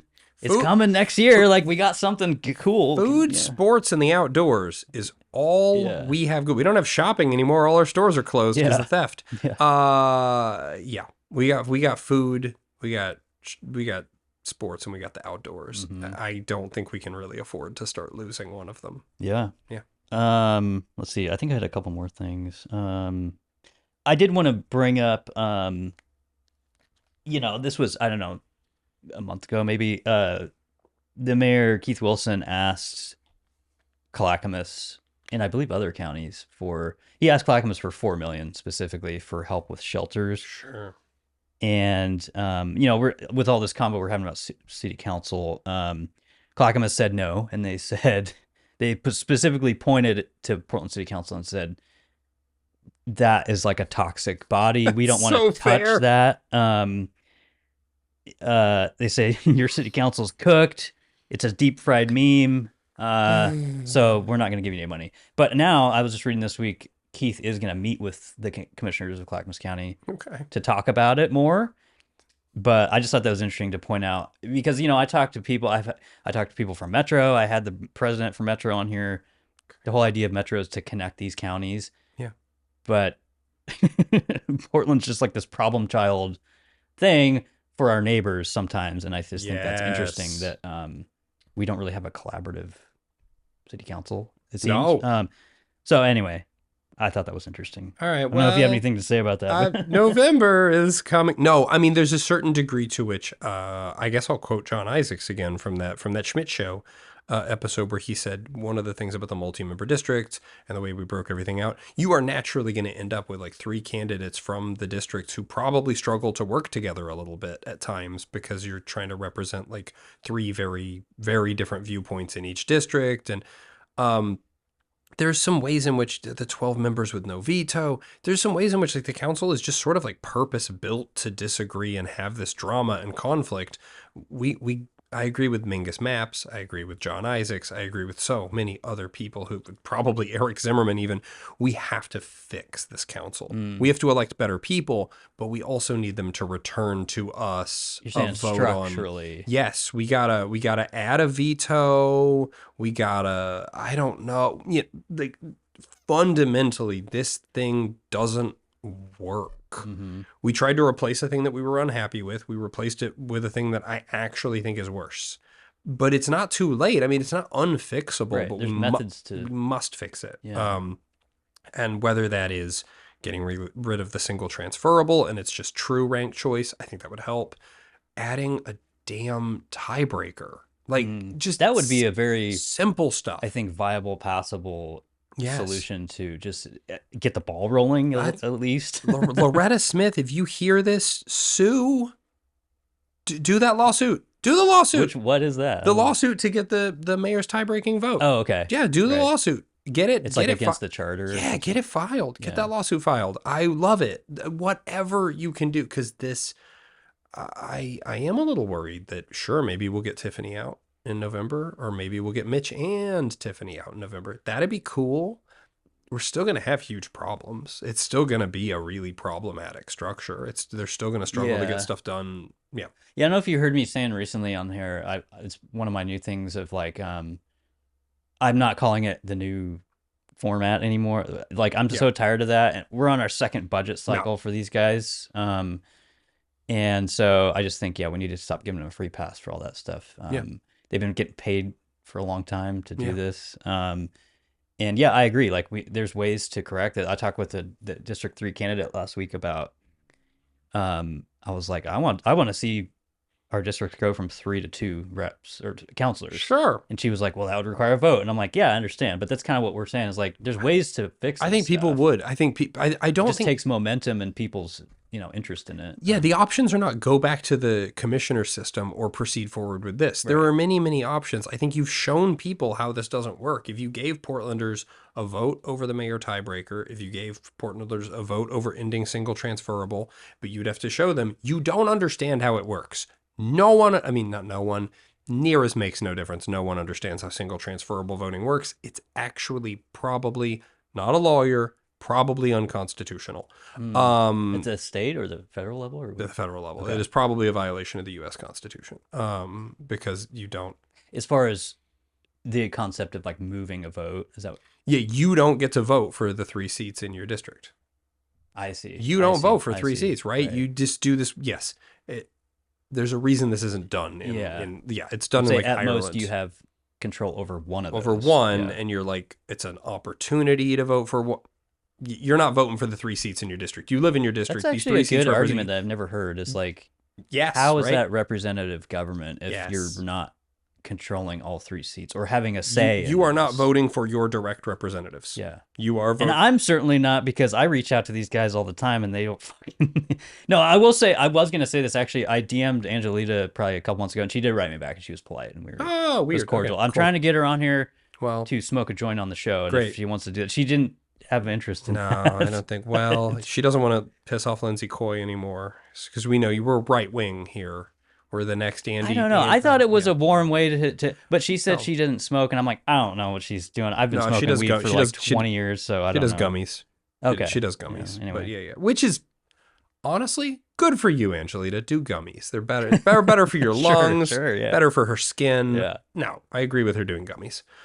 Don't do gummies and post on Instagram anymore because you get out of pocket. Is that what happened? Because one of the reasons I asked that, because I felt like she was getting heat for people were like, she was high on the post or something. And I was like, well, I don't care as somebody who's done that for a long time. But so anyway, yeah, that's fine. She was cordial with that. Otherwise, good. I don't really feel generally represented by any of them. Oh, she's always been relatively friendly to me. It's fine. Yeah. And we just endorsed her for reelect. We did not endorse her for reelect. I'm going to be really clear about that. What did you say? No, I just said we sort of just endorsed her for with reelect. this little thing? No, I think we're just endorsing her as like, she's capable of being a kind person. If you gotta keep a DSA member on council, I guess my pick is Angelita. Yeah, like you're saying earlier. That's not a she's good. the best rep of that. Can't stand her. Faction. I think she's awful. I really do. I understand why her friends like her, and if I had to pick one of them, it's her. It's gotta be her. Yeah. It's her. Yeah. Well, at least, yeah, she's, you could argue, even I would argue she's somewhat effective in that role as opposed to somebody like Tiffany, like I said, who just to me is absolutely useless. So yes. Yeah, I don't know. Is there any other stuff let's talk about the Tammy Carpenter stuff. Oh, okay. Beaverton's it. Beaverton's where it's at. I don't know how many viewers right now or listeners are in Beaverton. Put it in the comments if you're watching. If you're in Beaverton, shit matters. You got a whole lot of DSA primaries popping off all over the state, but the big one is in Beaverton, and it is Ashley Hartmeyer-Prigg against Tammy Carpenter. Tammy Carpenter of the Beaverton Intifada school board nonsense. Tammy is awful. She's like the worst that the DSA has to offer. I dropped a piece recently where I leaked her DSA endorsement questionnaire. The whole thing. Oh, okay. It's 14. For Willamette Week or who? No, for the DSA. Oh, I see. Okay. It's the internal questionnaire Gotcha. that they made. Yeah, it's like 14 pages of crazy. So Willamette Week endorsed her, and they made this sort of characterization that she was like more than just her DSA membership. So I leaked her DSA questionnaire. In her own words. In her own words, she's not more than her DSA. She is the quintessential DSA candidate. The craziest platform stances they have, she endorses all of them. And right. I was going to point out too, wasn't she kind of famously caught on camera or something saying it was something with PSU or what am I thinking of? Okay, so she was accused of contributing to a hostile education environment. There's complaints written against her because she's on the Beaverton school board. They had this whole big hearing at the Beaverton school board one evening last year, and Jewish and Israeli parents showed up to basically be what they were asking for is like, hey man, can you just leave our kids alone? we don't want to talk about Israel. We're not going to promote or support Israel. We just want you to leave our kids alone, please. Our kids are getting threatened at school. And Tammy and the DSA characterized this as the Israeli lobby showed up to threaten our free speech, and free speech won, and you can't bully us. And outside of the city, or outside of the school board, these Jewish parents and students had to walk outside to like the DSA 40 deep chanting for globalize the Intifada. It was awful. I think that's what I'm thinking of. It was an awful event like that. And while they were there, this is where the PSU professor said, I am Hamas. We are all Hamas. So it was the same event. Is that? It was somebody who had showed up to support her. Okay. PSU okay, that's what I was thinking. Yes. Of. Yeah. No, and then Tammy the next morning like posted on Instagram where she was like, I heard from the Jewish student yesterday who thinks that criticism of Israel is anti-Semitism, and I'm sure that's real for him. And so I have a video on my Substack where I show what the kid actually said. Kid didn't say that. The kid said that people in his school had told him and his friends that Hitler should have finished them off. That is not criticism. Yeah, this is how bad it is in Beaverton. It is not people walking up to these kids and going, I just think these death toll numbers are... No, it is them saying, hey, Jew, get out of our school. Right. It's like outright discrimination. Outright discrimination. And that's kind of driven by folks like her that are trying to... The argument is her social media posts are so like thoughtless, filled with misinformation. There's this tone of like, well, people are mad for a reason. This is okay. This is not. And to be clear, this is not how we protect students. And to be clear, this is a state rep seat, right? This is State House. This is State House 27, yeah. House District 27. So Ashley Hartmeyer Prigg is the, I'll just be really honest, incredibly progressive candidate. I mean, she's. You want to think Kelly Torres, Alana Pertle-Guiney, like don't think moderate Democrat. She is a very, very like her door knocking campaign is this adorable video where she and Polly Pop-Tart, who's a drag queen, are going like door to door doing drag queen door knocking, which is adorable. Yeah, it's a really cute video and you should look it up. But this is a highly progressive candidate who is endorsed by almost everybody in the local Beaverton government. And then the DSA is choosing to primary her because she's not far left enough for them, with Tammy Carpenter, who is a woman who, you can read her questionnaire. She's what's like the worst thing in there? Is there too many? I don't know. No. I'm gonna give you. You can edit around. I don't even because like I should say I skimmed that piece that you put out. Sure. I didn't realize that whole thing was in there though. It's the whole document. You can download it for free. And I don't even know. I'm curious what they would ask on part of their. It's a lot. So this is my favorite one. Okay. Any of your listeners from Eastern European countries are gonna be screaming at their TVs. Question 26. What is your broader vision for a socialist approach to education? In your perspective, what would education look like in a socialist society? How can DSA, in coordination with DSA cadre candidates, organize to move towards such a society? Answer. A socialist education system would be free for every person from birth until death and be exceptionally well-resourced through public money, free of influence from the capitalist class. Democratically elected workers' councils would operate the schools, and schools would promote free inquiry and teach working class history. That is a Soviet education program. Sounds a little like a re-education. That is a Soviet education program. The workers' collectives would run the schools. Well, the piece that I don't understand is how would you ever monitor no capitalist influence or whatever it said? I'm like, you can't have iPads you would control or something, what these kids are learning. They would learn working class history. Okay, the working class history would be taught to them using curriculum that was handed down from the workers' collective governing body. No, I mean, this is literally, it's like, I don't know if Lenin or Stalin or Mao are my favorites, but somewhere in there, it's like teaching World War II. It's like, hey, the U.S. allies didn't really, it was just like the Soviets just saved the day. I mean, maybe. This is the Hassan Piker. Downplay the. This is that Hassan Piker quote where everybody's kind of gassing him up and laundering his reputation, but he's like, the fall of the Soviet Union was like the greatest tragedy in modern history, right? The Soviet Union was amazing. Yeah. It's 14 pages of that shit. And so my problem, then the reason I published the questionnaire is because Willamette Week makes this statement that actually she's kind of a chill DSA member. Yeah. She's not like the kooky DSA members. She's chill. She's a doctor. No, in her own words, she is every bit as wacky, pro North Korea, anti any U.S. sanctions, not just war, sanctions against any country. It's so again, the DSA wants peace in Ukraine, but does not support helping Ukraine. They don't support selling or giving weapons to Ukraine. They don't support the existence of NATO. Like, these are core policy platforms for the DSA. It also seems like that would clash with the Soviets, like, I don't know. No, they want they want Russia to they quietly want Russia to take over Ukraine. It's fine. No, it's bad. It's bad.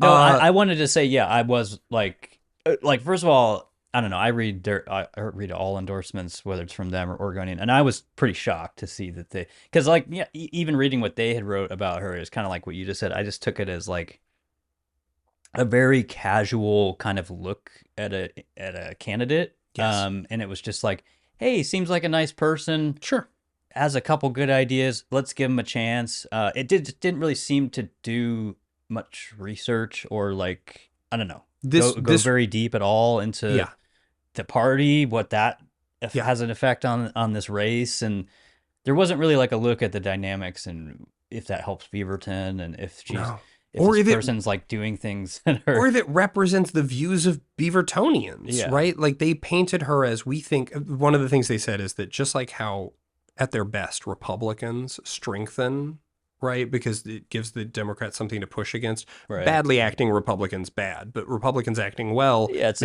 a good balancing force or whatever. Yeah. They argue that bringing in a far left approach, although they just call it a left approach, will also make it the House a more thinking place. I don't think I agree with that at all. Makes it more homogenous. Sure. Well, but then this like is it. Kind of... They are passing up on a popular progressive candidate with the support of the majority of the Beaverton elected officials, who are also very, very progressive people. And they are choosing a fringe candidate who has, again, back to our funding thing, has admittedly and provably taken billionaire money, taken corporate CEO money, has admitted that her goal is to spend on the primary. Her goal is to spend $200,000, just outspending Hartmeyer-Prigg, because you got to spend the money to get into the position to change the system, AKA to make sure that people don't spend money anymore. An election. Yeah. I mean, like this is it. I was gonna say too. I do remember in Willamette Week's piece they had an interesting line that I thought was kind of stupid. That was like, and maybe you can remember better than me, but they had said something like, Tammy's got the backing of places like SEIU, which really kind of fuel her. And I was just like, this is the same place that, with their adjacent Oregon Journalism Project, they do a lot of reporting on how these unions are actually not really good for healthy elections. No. And they're really injecting the most amount of money into these. And when you're talking about $200,000 for a state rep seat, like that's for a state rep primary. Yeah, like that's insane. It's an absurd. So, and this is it. They bring up the SEIU, but here's the thing. Here's Tammy's backing. SEIU, teachers unions, Working Families Party. That's it. Ashley Hartmeyer-Prigg has the support of the majority of the building unions. It's all the labor unions. The majority of labor, the majority of local government is over here endorsing Ashley Hartmeyer-Prigg. I think the Oregonian referred to her list of endorsements as almost embarrassingly large. Mm-hmm. Tammy has the SEIU, again, one of the most... They're insanely ideological, I would say. Yes, and huge. I mean, they fire hose money into these elections. Right. Don't rank Renee. Was SEIU money. Yeah, she's got teachers unions, SEIU, and Working Families. That's it. She just has a fire hose of money and a street team of ideological DSA, like young DSA members. Mm-hmm. That's all she's got going for her. So she is going to try to win a seat against a progressive Democrat with doors and dollars. That's it. They're going to knock doors. They're going to spend dollars. And they believe that's how you get a seat. this is the thing. Willamette Week has access to all this information. They didn't publish any of it. And that's why I brought up that it just, the way they wrote that SEIU thing, it was just like, they were almost surprised the way they wrote that. But I was like, of course they're going to, like, if anyone, Willamette Week should know that that's the path of like extreme ideology. Yes. It funnels from these very wealthy, powerful unions that control basically everything in Oregon. How does the how does Willamette Week go from recognizing that there's something fishy about Mike Schmidt's campaign because of all the money fire hosed into it?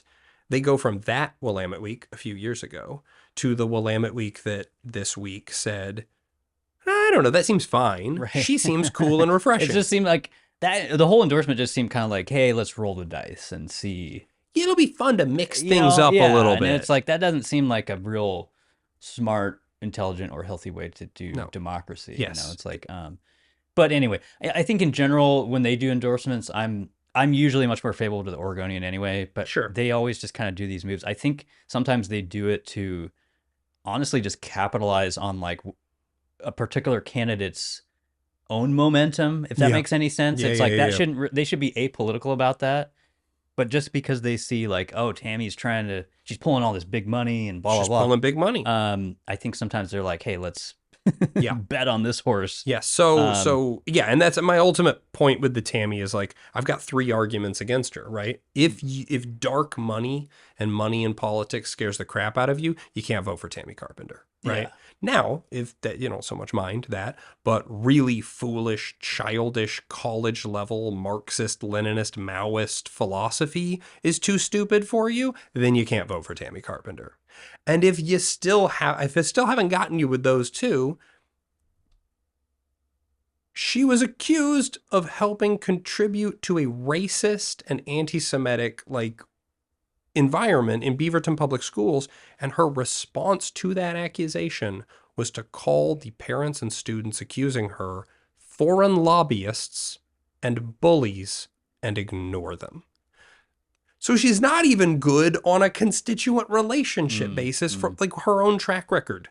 So we're like, obviously I'm biased against the DSA, but she is, if I gotta Angelita Murillo is not the distillation of DSA.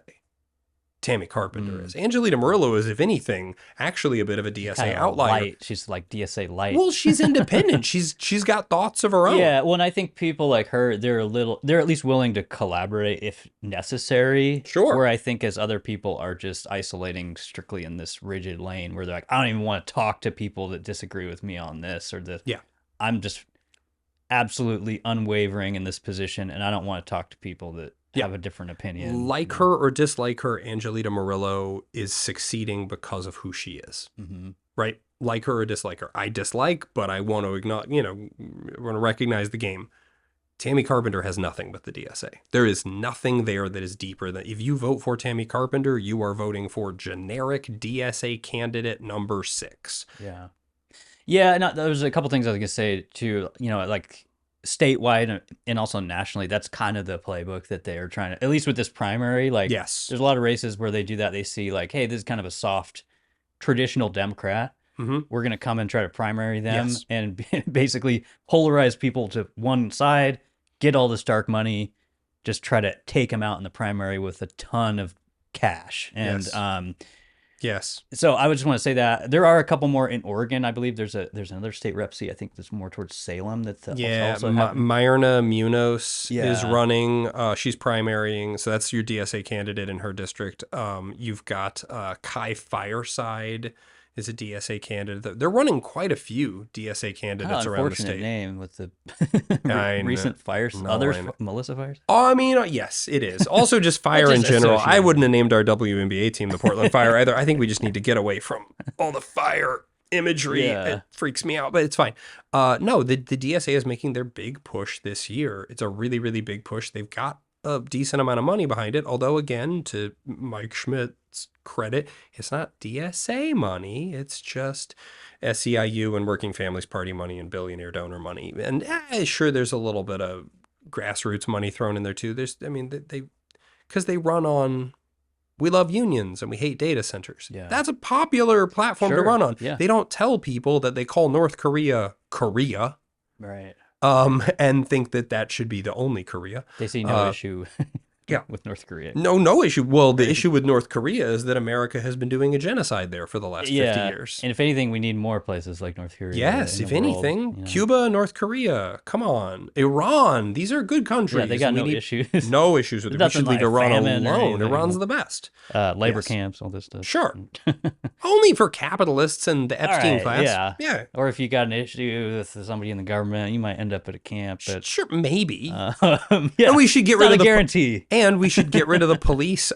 Someone wrote me, Samir Kanal had a town hall about his mask mandate, and one of the women at this town hall said, I trust my neighbors to investigate at crimes way more than I trust the police. We should get rid of the police and just have neighborhood policing. Neighborhood policing. Or it's basically vigilante laws. Yeah. So the state that I grew up in, we actually used to have sort of a community justice force. They had these pointy hats.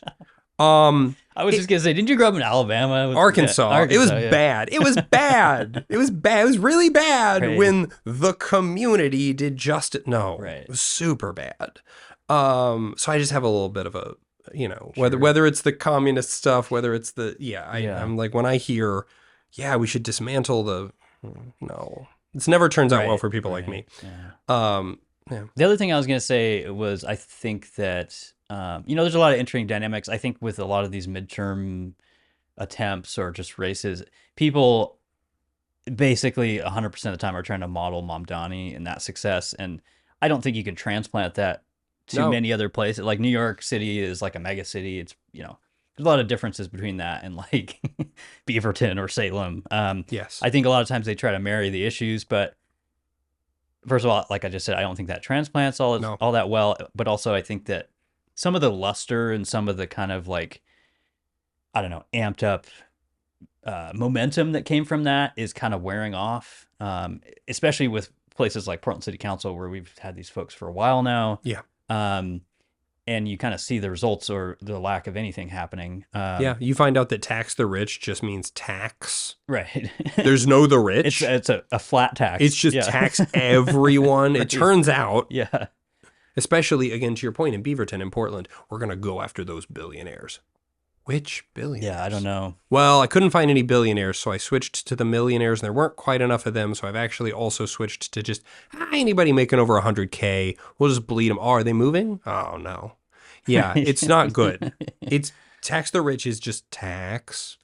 Yeah, right. Constantly. And that's something, I just talk about all the time. Like in our current local economy here, we don't need that. Like, people don't want to be burdened anymore. No. Certainly businesses don't want to be. Are you mad about the 2 street fees? Because they got 2 more on the way. We got a retail delivery fee, and we got a prepared foods delivery fee. They're don't forget about the super duper revamped arts. We're gonna raise that arts tax. And I believe it's any streaming service. So get ready for if you like to stream shit, which basically everyone on the planet does. You're going to be paying a little bit more for that. And, they have a hammer.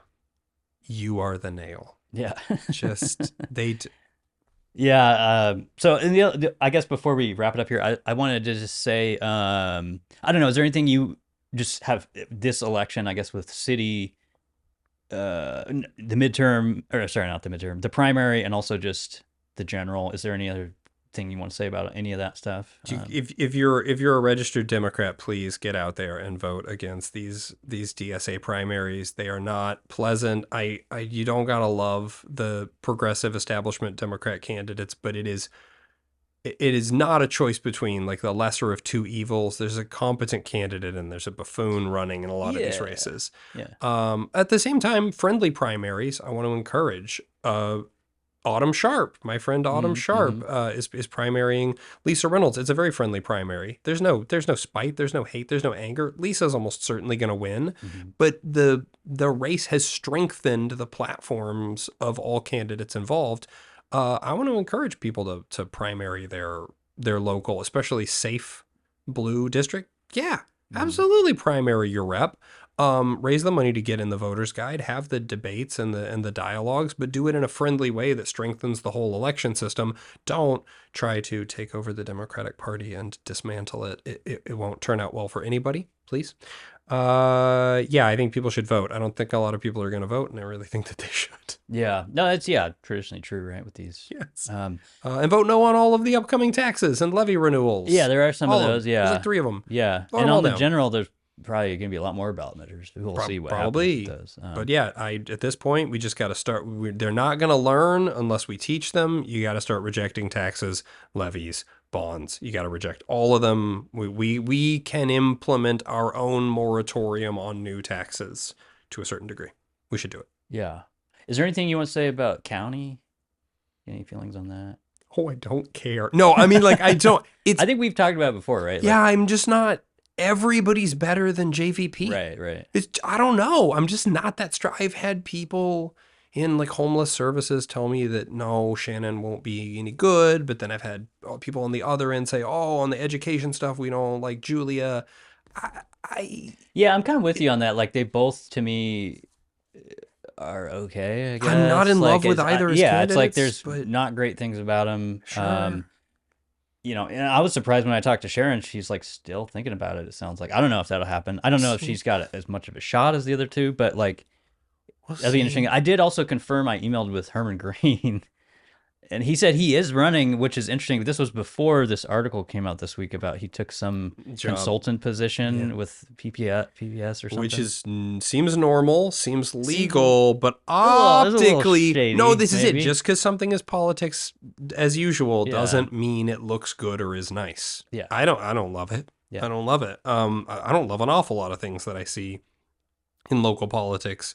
Yeah, we'll see if he runs. But yeah, at the county right now, I'm just not that I'm not that concerned. I'm gonna write a piece. I have some like sort of protest votes I'm gonna do at the metro level, but honestly, like the metro candidates, there's no like evil candidate we gotta be scared of running for I still need to do some research on the judges. I'm not prepared at this time to weigh in on judges. You just totally remind me because I was trying to remember something else I wanted to mention.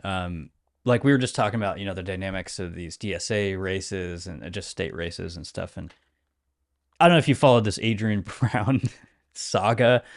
This judge that she's currently elected. She's running for re-election. She's fraught with controversy. She is fraught with. Okay, so this one I have an opinion on. I just wanted to say, like, if you watch her Willamette Week thing, maybe I'll clip it in here. I just find it amazing that even these judge positions, she's talking about, we got to save democracy. This is about saving democracy. It is your job to render judgment. Trying to throw our DA, Nathan Vasquez, under the bus in this process and say that he's part of that democracy problem. We got to fight against that. I just want people to know that, like, whether you're passionate about that or not, and you think, there's things in democracy we need to save, it doesn't translate to every level of, like, no. We have a very as a judge, we live in one of the most progressive places in the world, probably. Yep. For a local judge to like throw that out there just seems desperate and wacky. And, it's wacky, ridiculous. As a judge, you have one job. And we can actually say this, some of our federal Trump-appointed judges have struck down his stuff because they understood their job. Right, their job is not to get... Yeah. Your job is to render judgments, legal interpretations, and it's you have a very specific job. So I would say this, and this is advice I've received from a couple of attorneys in town. Read through their stuff, watch the interviews.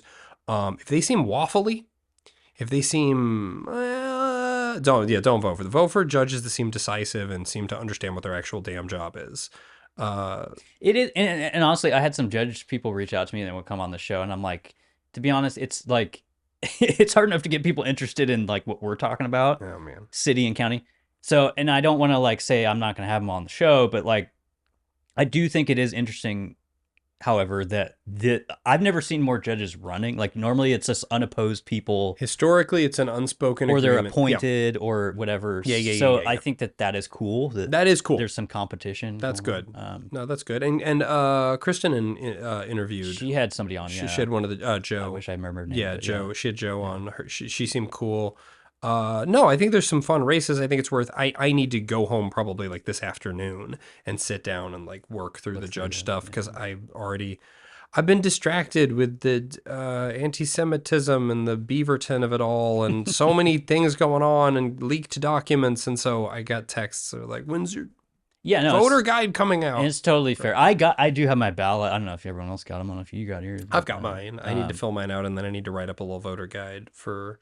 But this primary in where I am at in on the west side of the river is not very stressful, right? Like I'm gonna vote down a levy thing. I'm gonna make some primary protest votes in really safe races. There's not a lot on my ballot that is very concerning. And in some of these outlying areas, there actually are some pretty decisive and concerning things.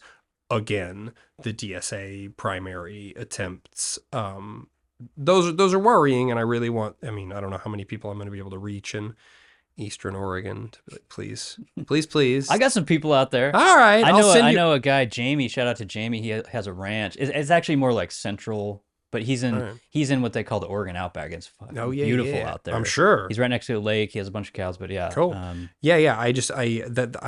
This is a big, to me right now. The race for the primaries is the Carpenter Hartmeyer Prigg race. I think right now, if Hartmeyer Prigg wins, and I think that she will, but I think that if she wins, it is going to it's going to punch a huge hole through the mainsail of the DSA's push. Because they've spent so much time and so much money on this race, and if they can't get that candidate Tammy Carpenter across the finish line, I think it's gonna really damage them going in. However, conversely, if they are able to get her across the line, it's gonna say really sad things about Oregon politics. It's going to say really sad things about the Democratic Party, of which there are already many sad things to say. and it is going to put a lot of fuel on the fire of, see, we can defeat anybody. It's just money and doors. You just spend money and knock doors and you win. And that's bad because the biggest pile of money in the state is the SEIU. And if the SEIU can win any race with money and doors, well, we could make some pretty doomy statements about democracy, right? It's not good. It's a pretty awful way to look at it. It's a direct counter to like what you hear up here all the time is that we've changed that, and that's not how it works, and we're doing things the right way. But if we're just having people just buy elections, if the SEIU and Working Families Party can funnel money in and just buy our elections, and we're talking, by the way, local elections. That's what's really scary. It's like normally you don't see this level of money, maybe in Congress, but like at this level, this is freaky. When you have hundreds of thousands of dollars, that's very, very strange and probably bad. It's almost all the time. That's bad. The whole thing is alarming. Yeah. Again, how this coin lands, or it's not. I'm sorry, a coin. No, a coin implies this is random chance. It's not random chance. This is a tip off. And I was speaking to a woman yesterday. She said, jump ball. There's a jump ball. The ball's in the air, right? We got to get fingers on that ball first. And by we, I just mean normal Oregonians of many, many different political stripes have to show up and vote for candidates and show that this cannot just be drop a bunch of cash on small local races and you can just win. Because the thing that's really scary about that is like, you think about if this primary does go favorably for somebody like Tammy, and they're winning by, I don't know, couple points. You could imagine a cycle next year when there's a couple $1 million thrown into that race instead of 200,000. You can easily imagine. And then we're just looking at what we look at with every national election or presidential election, where somebody can just dump however much money they want to do. I don't like that. Please, let's not do that. Yeah, it just seems like a bad thing that nobody wants. And I'll say really quick, I guess, before we wrap it up. There is a bigger thing going on here with the direction of the Democratic Party, and I think that's what this DSA party is trying to do is like, hey, we are the new direction. Yes. I'm saying this intentionally because I'm still a registered Democrat. That's what my ballot is. I have all that stuff on there. And I'm on the other end of the spectrum where I'm like, no, like that's a horrible direction for this party. I think the party needs direction. Yes. That's probably the worst possible direction you could take it in, and it's not viable. And that's kind of repeating same mistakes that have happened in the past. The DSA is the wrong answer to a real problem. Yeah. Democratic Party has a problem. Yeah. The DSA is, there's a disease. The DSA is not the right drug to cure it. Yeah. Absolutely. Sure. Okay. All right. Anything else you want to add before we wrap it up here? We covered a lot. Vote.